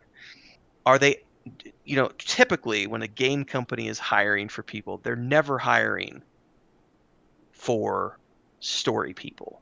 They're hiring programmers and artists. And the reason is because they've already got the idea. They've already got the story. Like the founders of the company came up with the story, or they had a brainstorming session and one of the artists pitched an idea. And because I know Obsidian has talked about that, like they have these roundtable sessions where everybody pitches ideas, and then they take the ideas and they all talk about which ones they think they all like, and then they come up with like 5 or 6 that are really good, and then they talk about those for a little while longer, and then they get to the projects they actually want to work on. The benefit of me having done previous businesses and marketing and running my own companies before in the past has been paramount to this project getting to where it is today. Because most idea people, if you look at all the Kickstarter type crowdfunded campaigns that fail, most of these idea people have 0 previous business experience. So they have no idea how to actually produce or execute on a budget. They don't know anything about administrative costs. They don't factor in taxes. They don't factor in legal. They don't factor in overhead, bonding, insurance, licensing, any of these things. They just have this idea and they're like, oh, so if I worked for $100,000 a year and my 3 buddies worked for $100,000 a year, that's $400,000 a year. And we could work 60 hours a week. And we could totally do this in like 4 years. Like that's totally not realistic, because you're not factoring in legal and bonding and licensing and accounting and all this other stuff. And then there's, what happens when one of your guys says, fuck it, I don't want to do this anymore, and wants to walk away, and suddenly you're out a guy and you got to find somebody to replace that person. Like there are lots of things that will happen, along the way. I might get sick and die, and we have contingency plans in place for that. So, keep person insurance policies that if something happens to one of us, we have enough money to go out and hire somebody else to replace that person, and making sure that everyone has access to everything so that the project can go on, But when you look at what it takes to actually run a business and to take an idea and turn it into something, it cannot be done by one person. It requires a team. And this can come right back around why so many people call group-based gameplay hardcore, because you can do anything you want by yourself and it's fucking easy. But the moment you start putting personalities together, Yeah. um, Yeah. as a good example, and I'm not calling him out on this at all, but it's, Bobby and I have we're friends, but we have a volatile head-butting relationship because we're both very passionate about the project. And my brother and I have the same type of relationship, right? Right. And John and I have the same type of relationship. We're all very passionate about this project, and sometimes we butt heads. The difficult part about running a company is everybody being adults and being willing to sit down at the table and to have a calm, reasonable discussion about these talking points where we're butting heads and to come up with a solution to that, just like a Right. married couple does. You don't just get divorced because you're having a difference of opinion. You sit Right. down and you talk about it. And that's a major issue for a lot of companies, is because traditionally you'll have a type A personality who won't accept any other input from anybody. And that can be challenging. And I know, since I'm a type A personality, there's always that going on, because I know what I want, and I have other people on the team that I have to coordinate with. Let's strip out the budgeting and everything else for a minute. The most challenging part of taking an idea into an actual functioning business is being able to get over yourself, get over your own ego, and be willing to work with other people Right. and to create a team where everyone's working towards the same goal. And this applies. So this is funny, because before I ever ran this company, and while I was running my construction company, what did I do for 7 years? I was a hardcore top 10 worldwide raid guild leader in EverQuest 2. And I was managing a team of 30 to 40 people throughout top tier content. And there are a lot of similarities there in terms of just you're having to keep a group of people together, moving forward on a single goal. And you're trying to do all of that without there being temper flare-ups and personality clashes. And, some of that stuff's inevitable. But, and you talk to the Rolling Stones, like Mick Jagger and why am I blanking on the guitar player's name? Whatever. Any band that's been together for more than 20 years, like, they all talk about how a lot of them don't get together outside of the times they're on tour. Right. Because after 20 years together, it's like, dude, I don't, we're all here to make money together. That's cool. Let's make it work for this. But outside of that, and that's because they've been doing it for 20, 30 years. Yeah. When you're only doing it, we're only 6 years in. So it's much easier because we're still in that honeymoon phase. And I'm sure that, you talk to any company that's been around for a long time, and all those things happen over the years. So the number one challenge to anything is to like I said, get over yourself, be willing to get together with a team, but then, finding the right people who cohese together, because not everyone's going to fit. Some people aren't going to have the right personality. Some people aren't going to have the right sense of humor. Some people are really sensitive about stupid shit. Like, there's stuff, and you have to figure out the people who can get past their own selves to be able to work together on a project. And after that comes business management, which is managing budgets and managing schedules and production timelines and everything else. And that's where again, going back to, I had the benefit of having run previous companies before, so I'm familiar with doing that. That's something that I've been self-employed since I was 21. I'm 40 now, so I've had a long time to do this. And before that, I was helping managing the family construction company from the time I was 17 years old. I was running 25 man crews. So I mean, it's not something I'm unfamiliar with. So with regard to Saga of Lucimia and building an MMORPG from the ground up, are you involved more with the business side of things, or do you still do development? Like, are you coding and things like that too? I don't code, but no, I'm involved in almost every aspect of the game. Not because I want to micromanage, but just because we're a small team, so I have to be involved in every aspect of it. I love to delegate. It's just, we don't always have people to delegate to. So I've talked about this before as a perfect example. I was late last year. Just the timing didn't work out. We had talked to like 2 or 3 different technical art leads who we thought were going to come on board, and the timing just didn't work out. Yeah, I remember talking. And we got to the point. Yeah, we got to the point where it was like July or August, and I was looking at the timeline going, we just don't have enough time to keep waiting on somebody to come in and do VFX. No one on the team has the time to do this, I do. Like, I can literally just stop working on the Volume 2 draft, the Volume 2 novel, Right. and I can devote that time to taking tutorials to learn how to do VFX in Unity. And so I did. It took me 3 months. I did 2 months of tutorials and 1 month of creating VFX. All the VFX that are in Stage 3 right now are things that I patched together. Some things from scratch, some things using FX packs that I stripped things out of and we modified in different ways. Which is the beauty of the Unity store, being able to, buy things and make them work for your own project.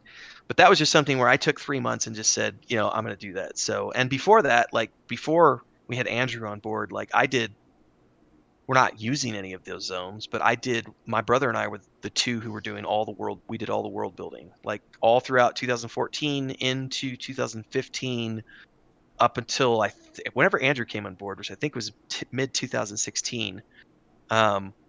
Probably up until the end of there was like 2 years where I did all the world. I don't think we're using any of those zones right now, but the drafts are still there saved for Andrew to go back to. And when you say world building, you're talking about like the topography and stuff like that. Yeah, it's not hard. It's not difficult. Yeah. It's just time consuming. Right. Once you learn the tools, it's just a matter of going in. It's like Photoshop or any other program. Mm-hmm. Once you learn how to use the program, you do 3 to 6 months of tutorials, and you can. You obviously get better at it as you go over time. Like I haven't touched it since like 2015. I don't know what the hell's up with the current version of Unity. Like, but I'm, I still get in the engine even though I not on a regular basis. I haven't gotten in since late last year because I was just doing some stuff for VFX. But most of what I do these days, because the team has grown over the years and we have people who are capable of handling different things now. I still do handle the vast majority of the business stuff. I do all of our social media. I do all of our video production. I do all of our blog posts, all of our newsletters. I do the bulk of our emails. I do all of our forum moderation, Discord moderation. I do all the writing on the quests. John does some stuff, but I handle probably 85% of the quests in the game. I write the books. John and I do the bulk of the scheduling together these days, but I handle the art team. He handles the music composition, and he also handles the world building team, although I show up for world building meetings from time to time to talk about POIs and lore stuff from the books that I want to see in the game. But I'm very much involved in every aspect of it, which is actually, on an interesting note, one of the big investor firms that we signed recently, when they had an interview, they wanted to interview me like last November. They'd been talking to John for a while because he'd pitched to them, and it got to the point where they wanted to talk to the CEO. And when they had me on the conference call, they said that one of the things they were most impressed with was the fact that I was actually in the engine working on the game. And I was like, yeah, but I'm not in there every single day. Like, don't get confused with that. But they were like, no, but you actually do stuff in the game. You're not just a CEO who's like sitting back, like at the top of the food chain, like managing everyone. You're playing games with the community. You're in Discord. You're in the forums. You're in the game. You're writing quests. You're doing VFX. Like, you're doing all these different things. And it's like, yes, because we have to. I don't want to be doing all these things. But I think that also makes for a good CEO, right? Because this is how I used to run my guild back in WoW. And when I worked in retail and I worked in managerial roles, is you want to understand what those other people are doing and what their perspective is. And by doing that, even though you have to do it out of necessity, it adds to your toolkit as a leader. So that way you understand, A, what people are dealing with, B, you understand what the hell they're talking about when they come to you with an issue. Part. And then on top of all that, you kind of know how these things interact with each other, which is super important. It helps me get an idea of timelines too. So, and as much as my dad and I do not see eye to eye on most things, I was on job sites from the time I was 7 years old. Not because I wanted to, but that's just because that's the way shit worked back in the days. That was me with lawns, man. Yeah, like I was on job sites literally mixing thin set, grouting floors, cutting, 7 years old, running a mixer and, pushing wheelbarrows of mud. And, I started off I started off sweeping floors, mixing thin set and grouting and making cuts on the saw. And just from the time I was 7 years old to the time I was 17, Yes, sir. I learned every aspect of that trade, even though I didn't want to. I was third generation. I didn't really have a choice in the matter. By the time I got to the time I was 17, I was capable of running a 25-man crew because I knew all of it. Right. And it was a trip because I would go into these job trailers and I was the foreman and I'm 17 years old. And I'm a foreman like for this company and I'm in this room with a bunch of 45 to 60-year-old men who are looking at me like, who the fuck are you? You're a And noob. what are you doing here? And only every project was the same from the time I was 17 to 21 when I went out on my own. Every job trailer was the same. The first 2 weeks I had to prove myself every single time over and over because I was the young pup who they thought didn't know anything. But it was like, no, I've been doing this since I was like 7. Like, not because I want to, Yep. but I've been doing it. I know it. So let's Been just there, get done that, man. there is a benefit to doing everything on the project from that sense, yes, because you do have at least the ability to know the problems that most of the various teams are going to come up against and know how to help resolve them. But it's also very important to have other talented people on the team who are your leads who can A, take the weight off my shoulders Yes. and B, help me make the right decisions as a business owner. Yeah. Well, Speaking Ren, of which, yeah. I kind of want to move on a little bit on the creative process of things, and you know, I'm into knowing you personally. We're into the same styles of music and games and Tool, you know, baby! you know what I'm saying? Yes. So when we first started BattleAxTheater, you know, I'm coming up with intros and I'm coming up with music, and you know, you mentioned you touched on a little bit on the music process of Saga before. At least I don't know if it was on stream or off stream. But how do you make decision on the structural process of the zones, the immersiveness? Like how I know you have the book, which is kind of the backbone and the lore, but how do you captivate that feel? You know what I mean? Like how So does that process come about? I think it's a very collaborative process with everybody on the team. Sounds like us, Def. But it does start off with a piece of concept art. The piece of concept art is inspired by something from the book or something specifically from my brain. So I sit down with Mikhail and I say, I want to see this. And he'll come back to me with like 5 or 6 very rough sketches within a couple of days.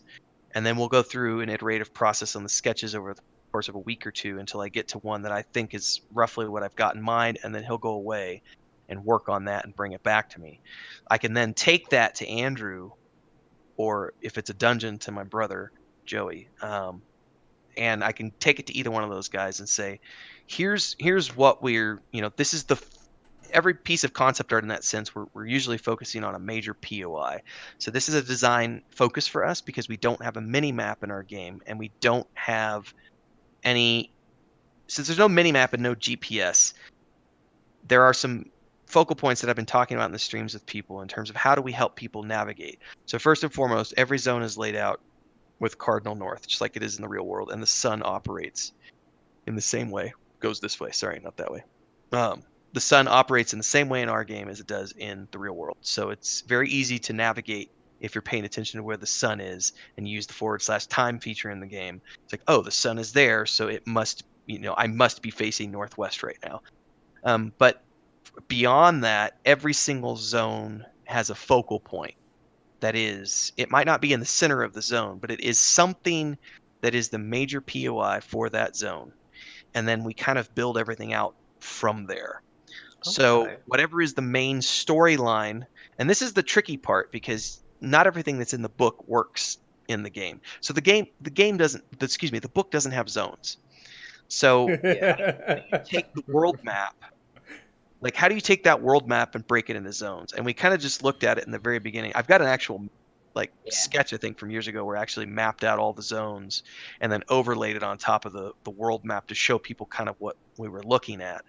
But I basically just kind of sat down over the course of a couple of weeks and kind of figured out what I thought the world map should be divided up into. And then that's how we focus these zone pieces of concept art And then, like I said, once we have that zone focal point, we can build a story around whatever is that major focal point for the zone, and that becomes that zone centerpiece, so to speak. So, Okay. for an example, in the White Mist Foothills, everybody's seen that massive bridge that spans the wide Yep. river right there. So that's where the Rithkul River comes down, and it splits, and it goes southwest to Fingless Mirror, and then it becomes the White Mist River that snakes its way down to Whitehall to the southeast. And that Y intersection, which is clearly visible on the world map, is the heart of that zone, and there's that massive bridge in the center. So that is the focal point for that zone, and there is a story that is around that bridge, and that's going to be a major storyline for that zone. Now, Okay. each zone Okay. has its own storyline that is independent from the main storyline of the game. So this is where I really took inspiration from Lord of the Rings Online and said, they had a volume book chapter storyline that followed the book and kind of went through the game. And then they had each zone had its own. It was slightly different there because they had quest hubs, but we don't have quest hubs per se. We have these zone stories, as we call them. And John's the one who's been working mostly. He's the one who comes up with the zone story. There's also stories for each dungeon. So this is where we talk about how even though our game is a sandbox game, we have these theme park elements within, in the sense that even though we don't have quest hubs, when you go to a zone, there is a story element there for you to participate in if you choose to. Of course, you could just create your own adventure and become the bear slayer of the zone, and farm hides, Right. But if you want to partake in the zone there, you can. And then the main storyline is going to be taking you all around the world. And then we also have the guild quests, which is the Aidenthan, the Teathan, the Blackbirds. All these factions have their own storylines as well, which will take you through the game, which is kind of like what the Elder Scrolls series has, because they have the Thieves Guild, the Mage Guild, the Fighters Guild, Yeah. and those stories take you throughout the world as well. But from a zone perspective, yeah, we start off with a central piece of concept art, which focuses on a POI for that zone. I give that to Andrew, and then Andrew just kind of, builds a draft. And John has been a part of that collaborative process as well, because we take that piece of concept art and then we come up with a description of the zone, a verbal description that says, okay, we have this piece of concept art, and we can kind of see what's going on there, but what's going on beyond what we can see in that concept? That sounds really fun to be a part of. I'm not gonna lie. It's a lot like yeah, I mean, it's just basically, it's a lot of what I've done on my own, but you're doing it collaboratively. So instead of me sitting down with a pen and paper and just brainstorming ideas, I'm brainstorming with a group We know of the people. feel, Steph. It's like when we sit down and we have a video idea, and then we put it down, and then we revisit it a week later, and we start talking about it, and it's kind of like, and then all of a sudden something just goes and clicks, and we're like, yeah, we're gonna do that. That's awesome.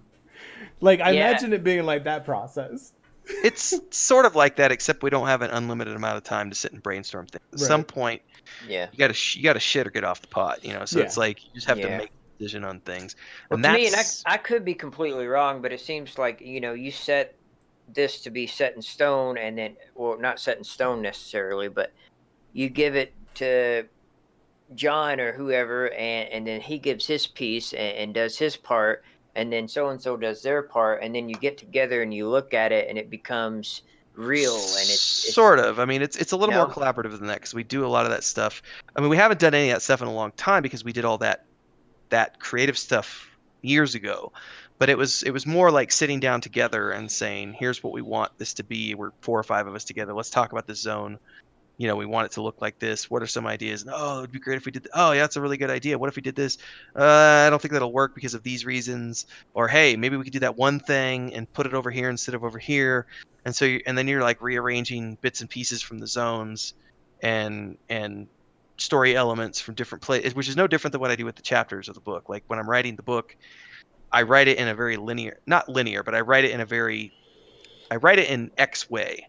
And then when like with volume 1, I got done and I had 30, however many chapters there are. And then I rearranged them like 4 different times before I came up with what eventually became the published version of Echoes of the Past. They were not written in that order.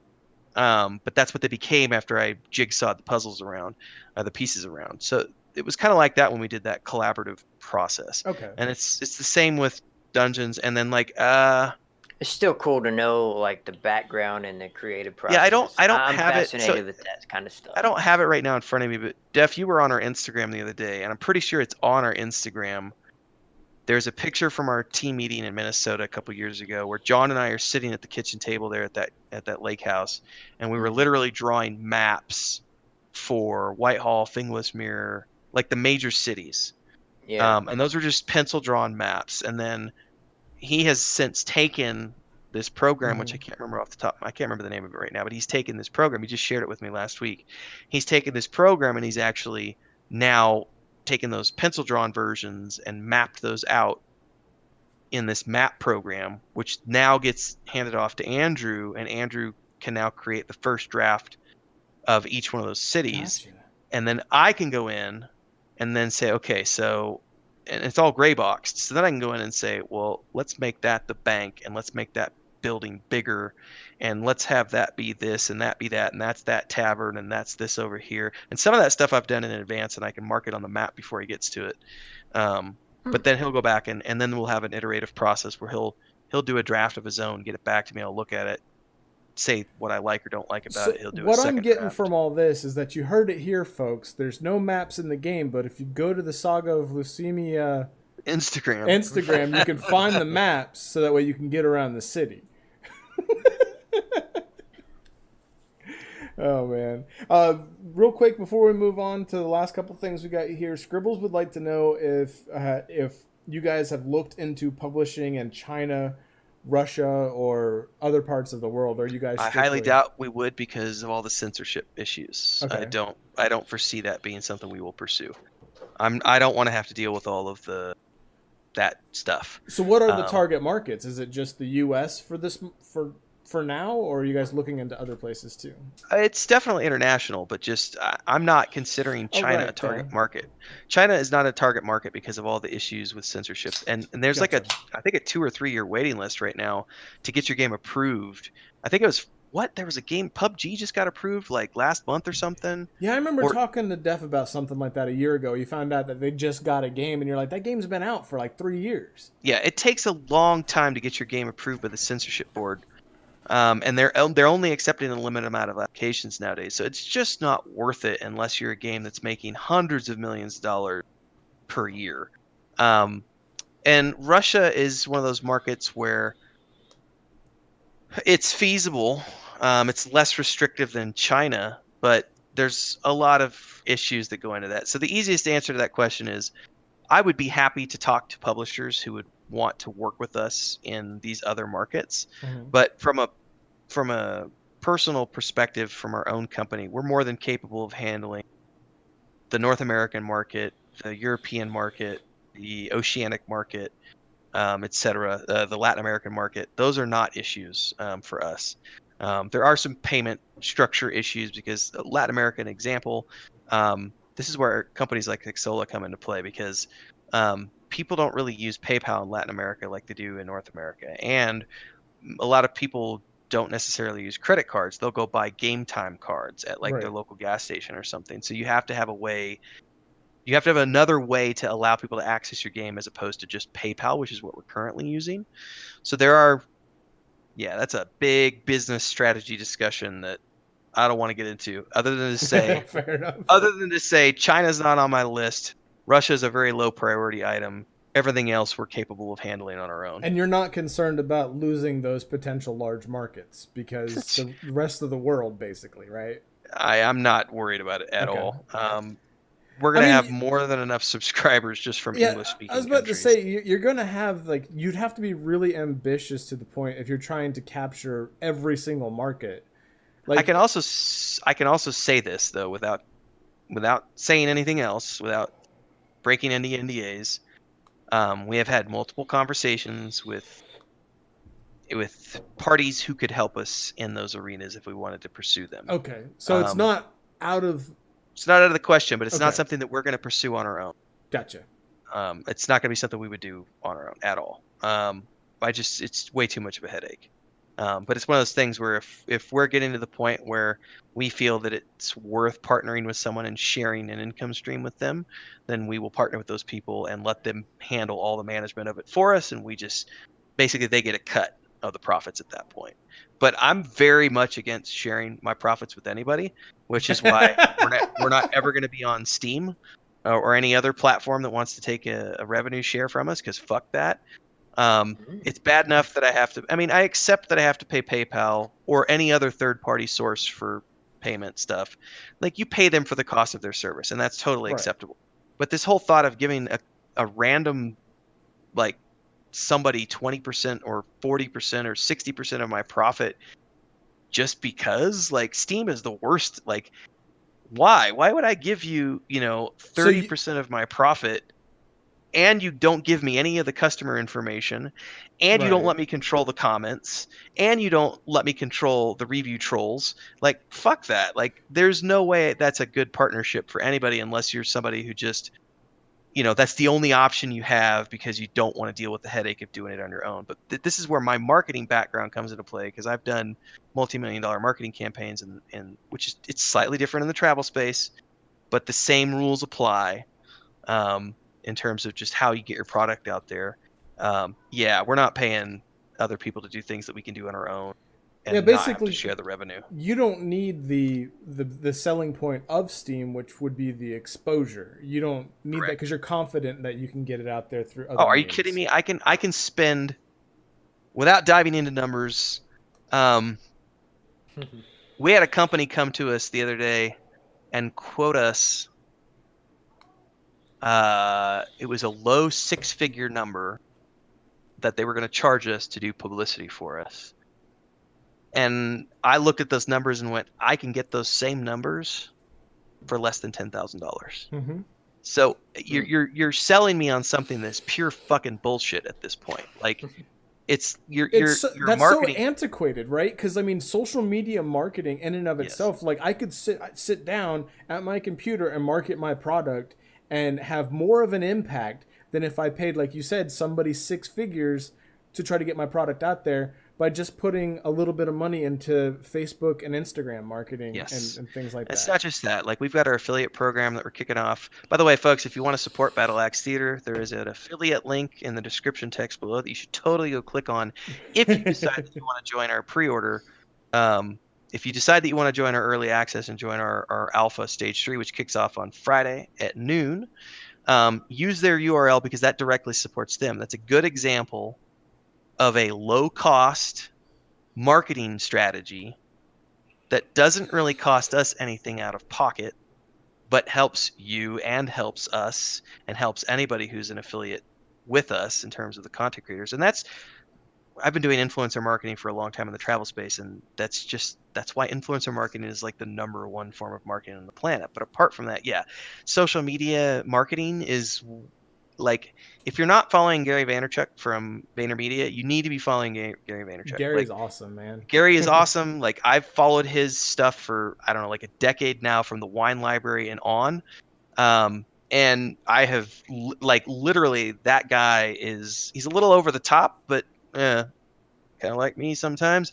But his stuff is golden, and he really has a lot of high quality information in terms of, using the power of social media and just guerrilla marketing. And it's that there is a benefit to doing what I've done in the past with marketing and being able to bring that to this project. And I forget what the original course of that question was. Scribbles was just wanting to know about the Oh China, yeah, the China market. China market stuff. Yeah. And he says thanks for the knowledge transfer. So and that's one of the reasons why we want to do these types of streams. Now I want to move on to the last part here that we have. We have two questions that I really wanted to. Def, I'll let you take the last, and I'll take this next one because you were the one who kind of came up collaborating with the last idea. But these are like your heartfelt questions. So I had mentioned you see this become a reality. What is it like to have been, like, how old were you when you first started DMing the campaign? 19. And so more than 20 years ago. How does it feel to see that come to life? Let's just put it this way. Before any of you were around, before we ever, we were starting to do videos at that point. It was late 2014. This is some perspective for you. Late 2014, my wife had, we'd basically left our apartment in Playa del Carmen, Mexico, and we had gone back to stay with her parents because she had to be bedridden for months. And so I was out in the middle of Tabasco, Mexico, with her and her family in this little in the heart of the jungle, basically, and on a little 3 megabyte internet connection, which was horrible, and no air conditioner, and just it was a rough time, for us as a couple. And at the same time, we were getting Saga Lucimia going, and I'll never forget this because I was doing these streams on our Twitch channel way back in the day, and like YouTube videos, but because my internet connection was so crappy, like the streams were just hitching constantly. And like so I would, and sometimes I would offset that by trying to like, just do a video, and but then it would take like 18 hours to upload, and so I'm doing this with my team members, right? And we're trying to build this thing up from this crack of our ass basically, and like massively OP, and MMORPG.com and like all these websites are just like shitting all over us. Just like your videos are shit, and they were. But like you have to be able to get past that. But it is a Right. very difficult thing to have people constantly telling you you're a fucking loser, your shit sucks, blah blah blah blah. So to go from that, and then literally, I think it was 2 weeks ago now. It's within the last week or two. We've John's been out there just busting his butt, pitching over the last couple of years. Everybody in the team busts their butts. Bobby busts his butt with all the programming, and everybody busts their butt on this team. We've all been doing this for a long time, but it was like I had a point a couple of weeks ago where I was looking at the bank account, and I started crying, and I sent John a message on Slack, and I was like, dude, like, because there's just this point where, like, over the last couple of years, we've been able to move to investor funded, and leveraging, we shut the pre-order store down for a whole year. Like, we don't need it. The only reason we open it back up is because we want more testers in to start stress testing things. And it's not because we need the money from the pre-order store. It's because we want that barrier of entry to make sure people are there for the right reasons. But I had this moment where I was looking at the money in the bank account and the fact that we have enough funding to get us to launch without needing anything else, and everything from here on out is like icing on the cake. And we just signed a major, which I can't wait to announce to everybody, but we signed a major deal a couple weeks ago. So all this was culminating a couple weeks ago, and I was just breaking down, like crying, because I remembered being on a 3 megabyte internet connection in the middle of the jungle with no internet while my wife was, in pain and going through this traumatic event. We lost a baby and just all this stuff, and like all the communities just shitting all over us. And here we are where we are today, where we still have a handful of people who like to try to shit on us, but for the most part, we are now considered one of the most up and coming PvE titles out there. And that's literally only been through the just sheer like blood, sweat, and tears, like massive amounts of hours outside of day jobs. Like I still to this day, like I did have a 2-year break where I lived off a personal loan, but I have been working all this year. I have a part-time job. I work for my friends. I have 2 friends that I know for like 4 or 5 years now. They have a travel company. They bootstrapped. They not kickstarted. It's just a startup. They started a couple years ago called Hidden Compass. I helped them. Like my wife and I were in Paris with them in October of last year. They had a 2-week workshop with Nat Geo editor Don George and Nat Geo photographer Catherine Carno. And like we were there, and I was doing all the videography and photography for them. I managed all their social media. So I still work, like 20 hours a week for that.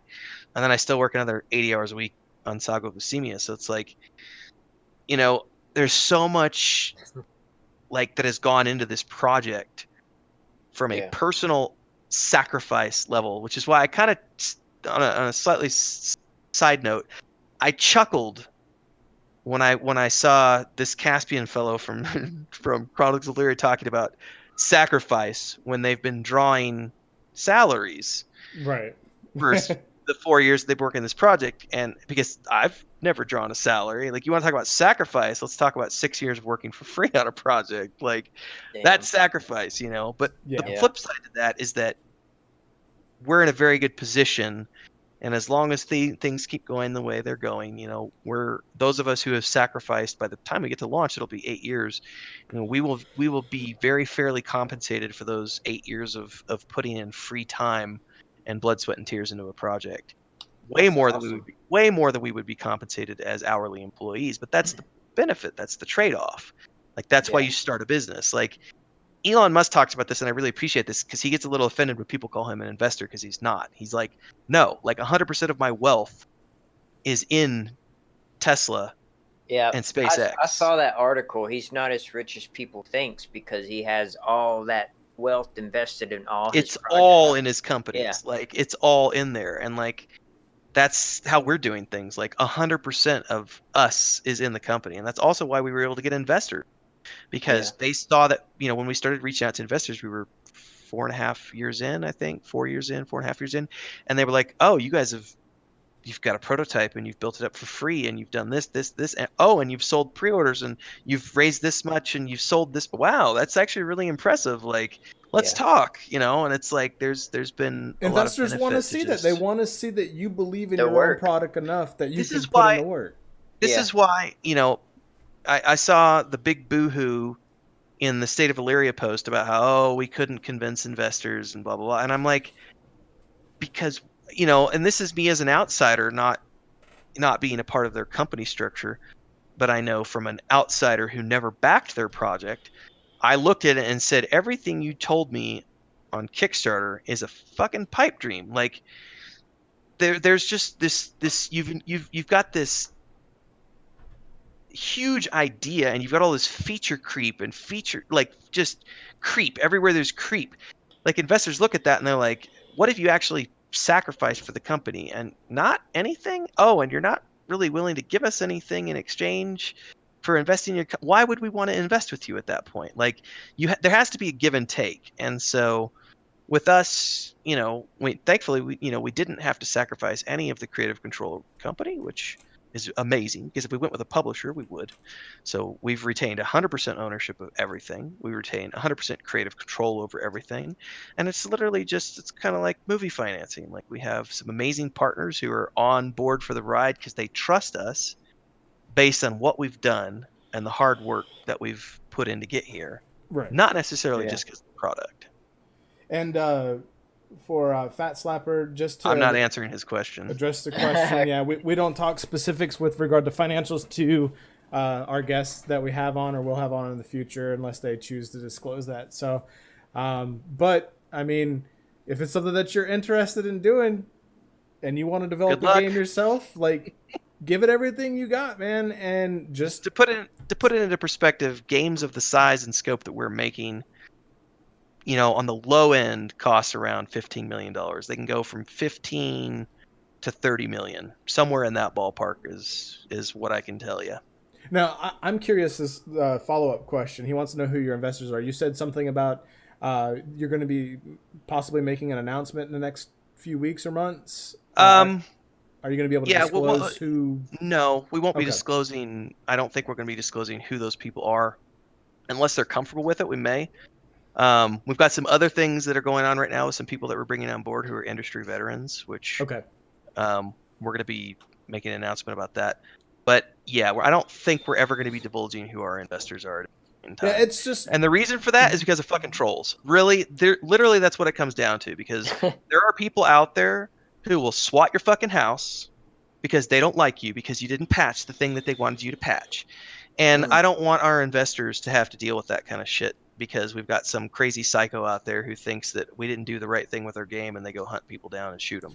Like I don't want that to happen. So yeah, that kind of information is not ever going to be public. I mean, the only people who need to know that information are other investors who are wanting to invest in your company, and you need to share that information. I mean, you're not a publicly traded company, so that information is private. Your guys' business, and I'm 100% behind that because.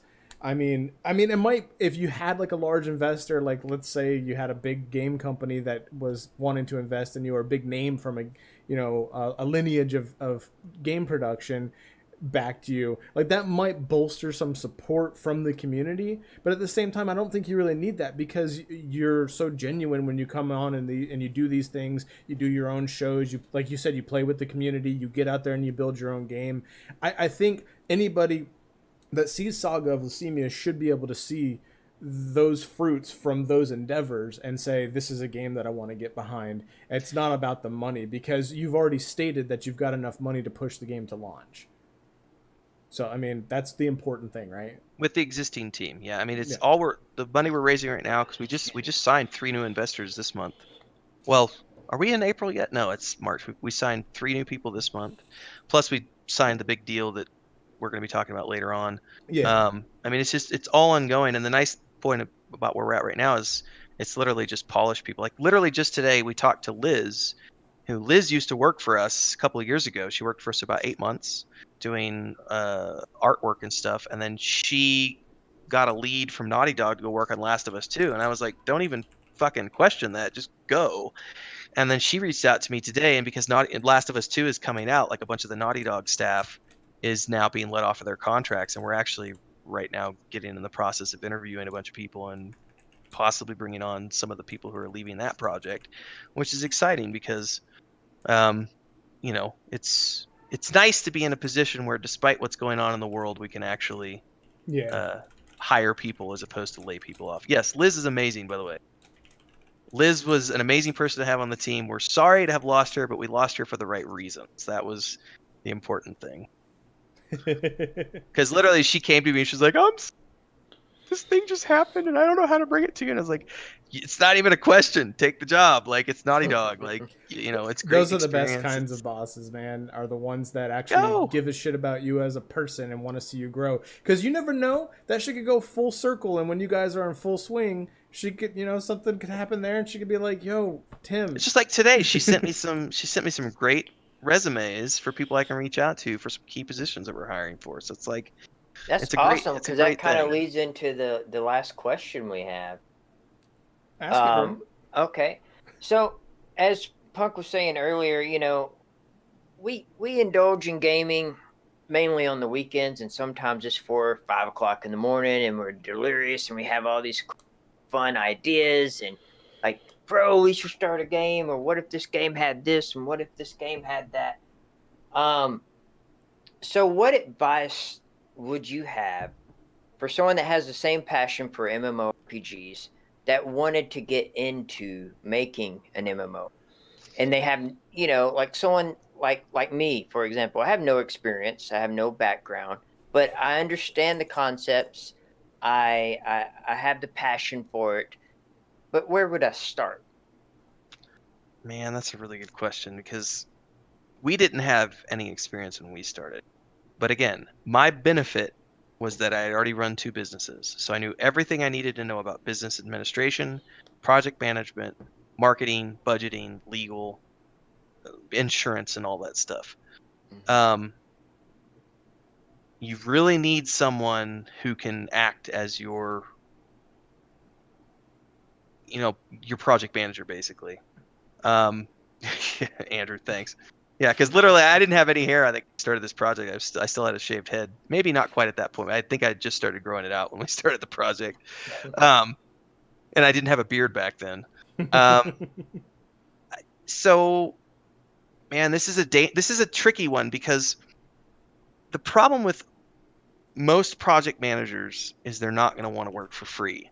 So unless you've got the project management on your own end, you're going to have to find somebody who's done this before or is capable of running the project for you to keep your budget on track, your project in scope, everything on schedule, all this type of stuff. It's also, and I think I talked about this in one of my Diary of an Indie Game Dev episodes, where I said if I had to do it all over again, I would have raised $500,000 beforehand. Yes, that was one of the early ones. And hired some engineers to get us going, because we did everything from scratch, and I'd say we've lost a good 18 months in terms of the downtime that we've had from Bobby having to go back and redo the back end 3 different times. Maybe it's 4 times now, at least 3. I think off the top of my head. Like, obviously we've all learned a lot each time we've had to do that, and that's been great from a learning experience as a company. But from a project duration standpoint, the only reason we've been able to make that work is because we're working for free in our spare time. If we were working on someone else's dime and we had to refactor something 3 different times and lose 18 months of project progress, we'd be fucked. Like, that's not a position you want to be in. So in retrospect, if I did have to go back and redo this all over again, I would say, yeah, that would be the one thing I would probably change is I would either take a loan or figure out a way to come up with it. But if you were going to do it from scratch like we did it, you could just trial by fire that bitch and just see how it works out. But the problem with that is you really shouldn't be, we didn't open up our pre-order store until we were confident that we were going to be able to pull off what we said we were going to do. Okay. So there was a 2-year window where we didn't take money from anybody because we said we need to make sure that we're going to be capable of doing this. And that was me, because I was coming into it from a project manager standpoint of knowing what it was going to take to launch a project of this size and scope. Now you see a lot of these Kickstarter jackoffs who go off on Kickstarter and they're out there with an idea, and it might be a great idea, but because they have no project manager experience, they're thinking that they can do it in 2 years with $4 million. And then that spirals out of control, and then they're 2 years out from the Kickstarter. You see that so much too, and it really bums me out. And to see that. it's not just game development. You see it with Everything. like watches and just all sorts of different Kickstarter projects. People don't understand the costs to run a business. They don't have any project management experience, and they get 2 years out beyond their Kickstarter and they've run out of money, and now they're like, oh crap, like we either have to come up with another way to start making money, or we're going to have to just fold and not deliver on the product. And it's not unique to gaming. It is not unique to gaming. There have been like solar panel coolers and crazy watches and drone contraptions and camera contraptions and all this stuff.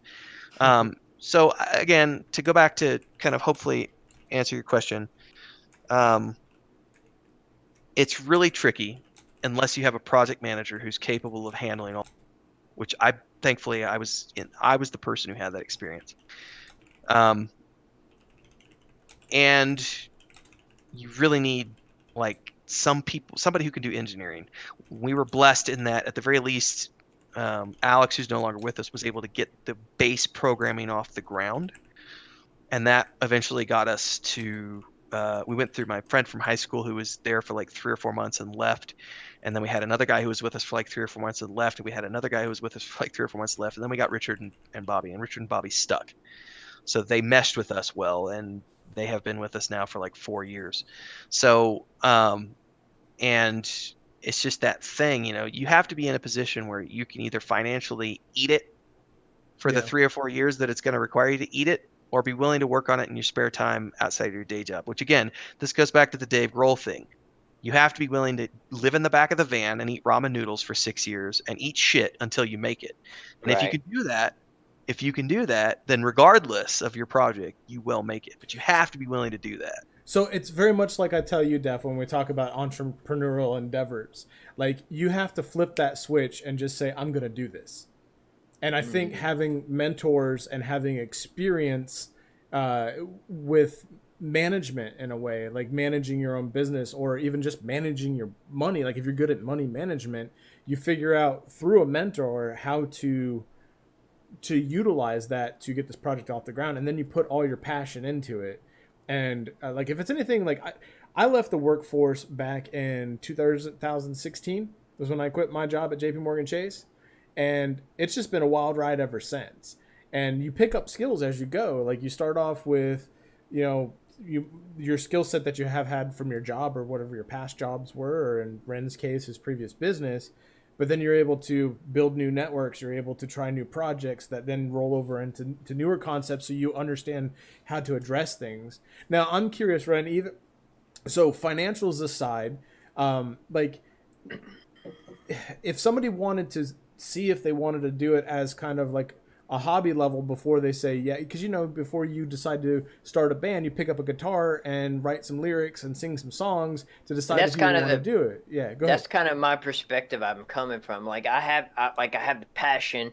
I would love to be a part of making a game. You mentioned I would have I would have to have a project manager. I was just kind of curious of what the next step would be if I had the desire and passion to be part of a creation. The nice thing about the internet, this is not just game development. I like to use my wife as I love my wife to death. When I met my wife, she was working in the hotel industry as the front desk person. That's not a job that requires any sort of. It's the equivalent of being a gas station clerk or flipping burgers at McDonald's. And I don't mean that in a negative connotation, even though it kind of sounds negative. I just mean it's a job that doesn't require any skills. My wife has since used the internet to learn Photoshop, to learn photography, to learn videography, to learn website development, to learn social media management, and to become my partner in the travel blog, where we were literally working with the national governments of countries around the world doing marketing campaigns of photography and videography and drone photography and so on and so forth. And she taught herself all of that through the power of the internet. Yeah. I say that because it directly relates to game development. Most of the things that you need to do to make a game, you can learn how to do on the internet using tutorials. Mhm. There's tons of YouTube tutorials. You can pay for subscriptions at places like lynda.com. There's Udemy. Unity has its own tutorial systems. There's lots of ways. And now even universities are now teaching Unity courses. So there's lots of ways where you can go educate yourself. But if you're on the budget and you're trying to do this in your spare time for free, there's tons of free shit out there where you can learn how to do everything you need to do to put a game together. However, and Bobby likes to talk about this a lot, and it's a good thing to talk about. Just because you are a programmer, and just because you're an artist who can make models, and just because you're a writer who can write and you're a music composer who can compose, does not mean that you're going to make sound game design decisions. Right. Game design is different from game development. That they're two very distinct things. Design means we're sitting down and we're talking about the high level scope of the project, and we're thinking about, let's take a good example, because this has been being discussed recently in some of our streams, the limited inventory space that is in the Saga Lucimia. So that's not something that we just threw into the game. The system that is the way it is now happened over the course of about 12 to 15 different iterations throughout pre-alpha. And before that, we had months of discussions and design roundtables where we were looking at things from every single different angle and talking about the edge cases of, well, how is this going to impact that? And what's going to happen when this player does this? And what about this type of player? And what's this going to do? And what about this? And what about this? And weight and coin and all this other stuff. So if we do that, what do we do with this? And how do we do that if we're not going to have crafted bags? And blah, blah, blah, blah, blah, blah, blah, blah. There's literally probably 500 things that relate to a limited inventory system. And game design is about sitting down and talking about all of those things and figuring out what's going to be the best thing for your game. And more importantly, how does that tie into the monetization of your game? Because what a lot of games do is they don't think about the monetization until the last minute, and then they just throw some free-to-play bullshit in there, and it doesn't match the way the game has been designed. Now, development is the easy part. Development is, I'm going to go make a bunch of assets, or I'm going to go code in, coin system, or I'm going to, make a piece of music that someone's going to plug into the game, or I'm going to draw a piece of concept art. Like, that's the easy part, because that's the stuff that anybody can do. Anybody in the world can learn how to do that stuff. But there is a difference between game development and game design, and that's the tricky part, is the design thing, because that requires you to be thinking 10 years ahead or 10 steps ahead, or whatever the case may be. You have to be thinking about how that's going to impact all these other systems. And that's something where it's a benefit to having a great group of people around you who are qualified at what they do, because they can help you make those decisions. Because at the end of the day, I have to make all the decisions, but I don't make those decisions blindly. I make those decisions based on the advice of John and Bobby and Andrew and Joey and all these other people on the team who are working together, and all our roundtable discussions and everything else. And also, we've not been afraid to go out there and do consulting. Like I've sat down and talked with Fear from Elder Scrolls Online a couple of times, had beers with them. At the Austin Game Conference one time. I went to the Shroud of the Avatar offices multiple times when they still had the offices. Talked to forget the Daybreak guy's name, Jack Emmerich, a couple times. So I mean, we've don't had. mention Daybreak. Well, it's a company. I'm kidding. I'm kidding. And this is the thing. I think a lot of people like to shit on companies, and that's fine. But the companies have people who are veterans at their helms, and it's great to get advice from those veterans on things because like Holly Longdale from Daybreak. Yes, there's people like to say fuck Holly because she ruined EverQuest. Yeah, maybe in your opinion, but she still has 20 plus years of valid experience, and that's something that's worth tapping into in terms of getting information from people. So it's important to not be too proud and think that you're above getting advice from other people. Yeah, I think the whole moral of this story is if you're looking to take on something the scope of an MMORPG or even like a massive game like Dragon Age or Elder Scrolls, something that massive of a project, it's best not to undertake it by yourself. It's best to have an understanding and an understanding of how all the different components go together. And if you want to decide if you want to get into game design, you have it's the internet age, man. You can go out there and learn anything. Just like we've learned how to use Vegas and GIMP and Photoshop. And OBS, baby, because I didn't know shit about OBS like 3 years ago. Yeah, man. Well, it's a skill.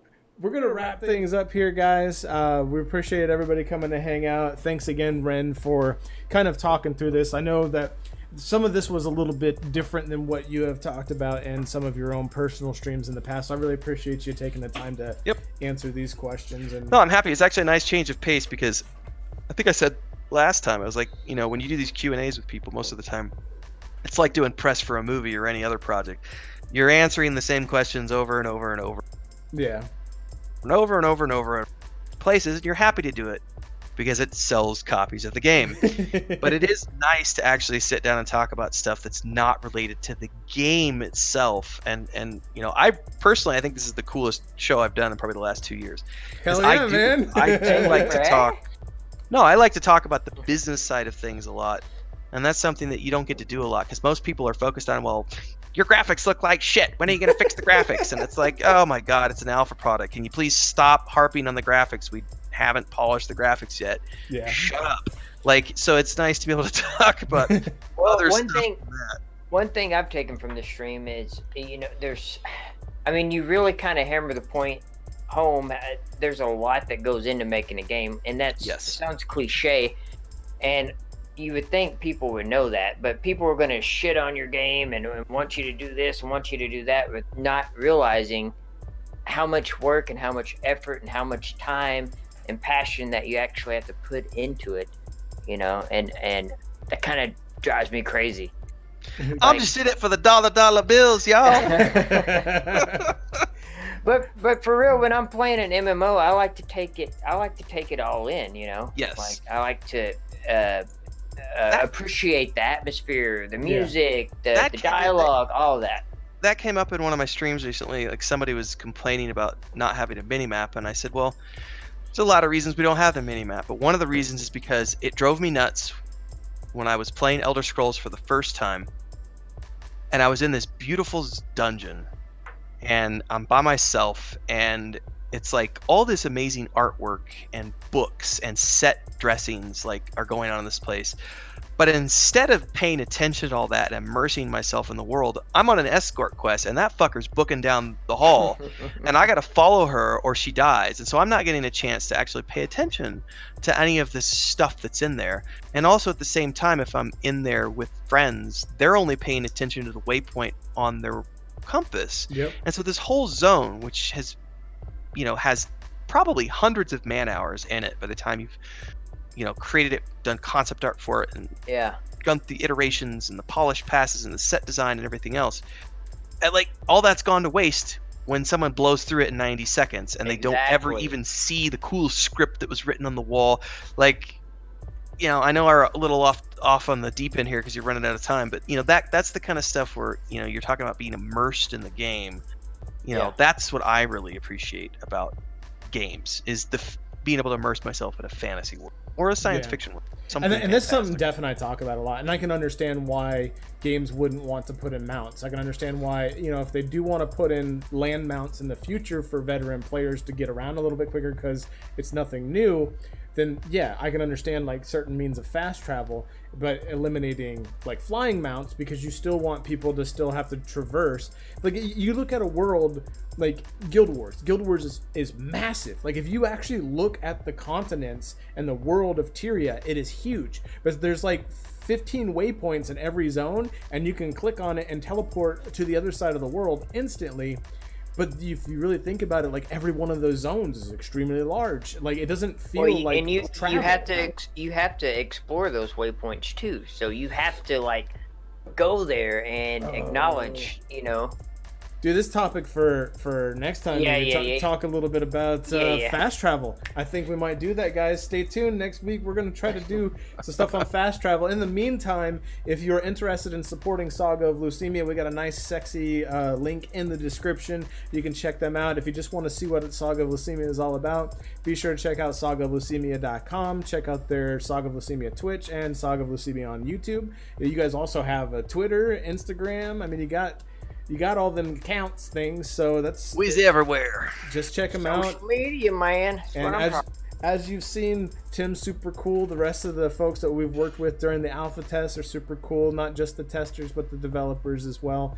And just a great group of people to work with. And if you want to get involved with that, the new phase of the alpha, where we'll be able to play all weekend, goes live this Friday, right? Okay, Noon Central Time is when we're opening up the servers to all the new pre-order folks. Hell yeah. Everybody else, we have one more test session coming up Wednesday night for our existing alpha community. I'm gonna try to make that one this week. Yeah, I think it's actually not to sidetrack, but like we just added some new stuff in today. So I spent 2 hours before the show just running around gathering, harvesting, and testing out the new recipes that he threw in for our. This is the earliest iteration of the crafting. It's not anywhere representative of where it's going to be when it gets done. It's very Minecrafty right now, and you just throw shit in a box and it makes stuff. But it was really cool being able to like go out for 2 hours and harvest a bunch of stuff and come back into town and make some potions and some other things. So it's a lot of fun. Things have come together really nicely. Bobby did some more optimizations today, so performance should be even better this upcoming Wednesday. Oh, I'm looking forward to that.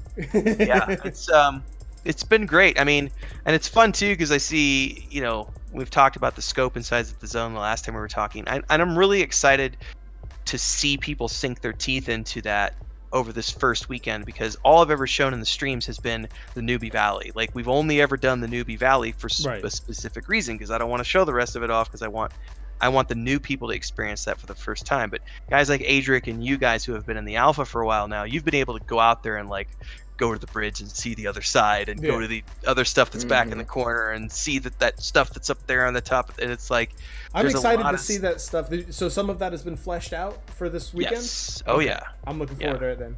So everything's ready to go for this weekend now. We've got, it's a lot of fun. We've been holding a lot of stuff back, just waiting to drop it in this patch to get it ready for Friday. So I think the thing that we're the most excited about is to see everybody, dive into that for the next 3 days and see how far everyone gets progression, because that's one of the things we're profiling this particular time around, is we're profiling the progression curve of the masteries to see if it's going the way we want it to, and if that pacing is right, and also to check the balance passes that we've done on mob difficulty and see if it's too easy, too difficult, how is the mob flow working, how are the drop rates on runes, how the drop rates on gear, all that stuff. So lots of stuff going on. Definitely looking forward to that. So to wrap things up here, guys, if you like what we do here, be sure to mash that subscribe button, hit that bell notification icon. We do go live every Monday night at 8 p.m. Central Standard Time. We talk about discussion points with regard to we've really changed the format up quite a bit, but we do talk a lot about MMORPGs and multiplayer games. But we've got new segments that you've seen tonight. Those are going to be regular occurrences. I've been doing that since the new season started. So please join us. Tell your friends. We'd love to have you guys here for company. If you want to support us on social media, we are BattleAxTheater without any spaces or dashes, just one word, BattleAxTheater on Facebook and Twitter. And if you would like to join in the conversation, hit up that Discord link in the description and pop into the Discord. We'd love to have you guys around for some more conversations. You can also text us at 725-333-2285. Was I right on that? I believe so. Yes, sir. And leave your voicemails, text. If you'd like us to give you a shout out on stream, let us know who you are at the end of that. And by all means, we have a segment we haven't been able to do in a couple weeks because we're saving one for next week. But get your rants in. If you leave a voicemail, we'll play it on air. If you leave a text, we'll have Def act as your proxy and start screaming at the camera for you. But I think that's everything. Do you guys have anything else you want to add? I just want to say thank you for sticking through. I know we had a rocky start, but thanks for sticking around to the end. Next month, expect quite a few videos dropping. I don't want to say too much right now, but we do have some content in the pipeline, so stay tuned for that. And just thank you for your support, guys. Means a lot. Cool. Well, thanks again, Ren, and you guys have a good one. All right, everybody. Thanks.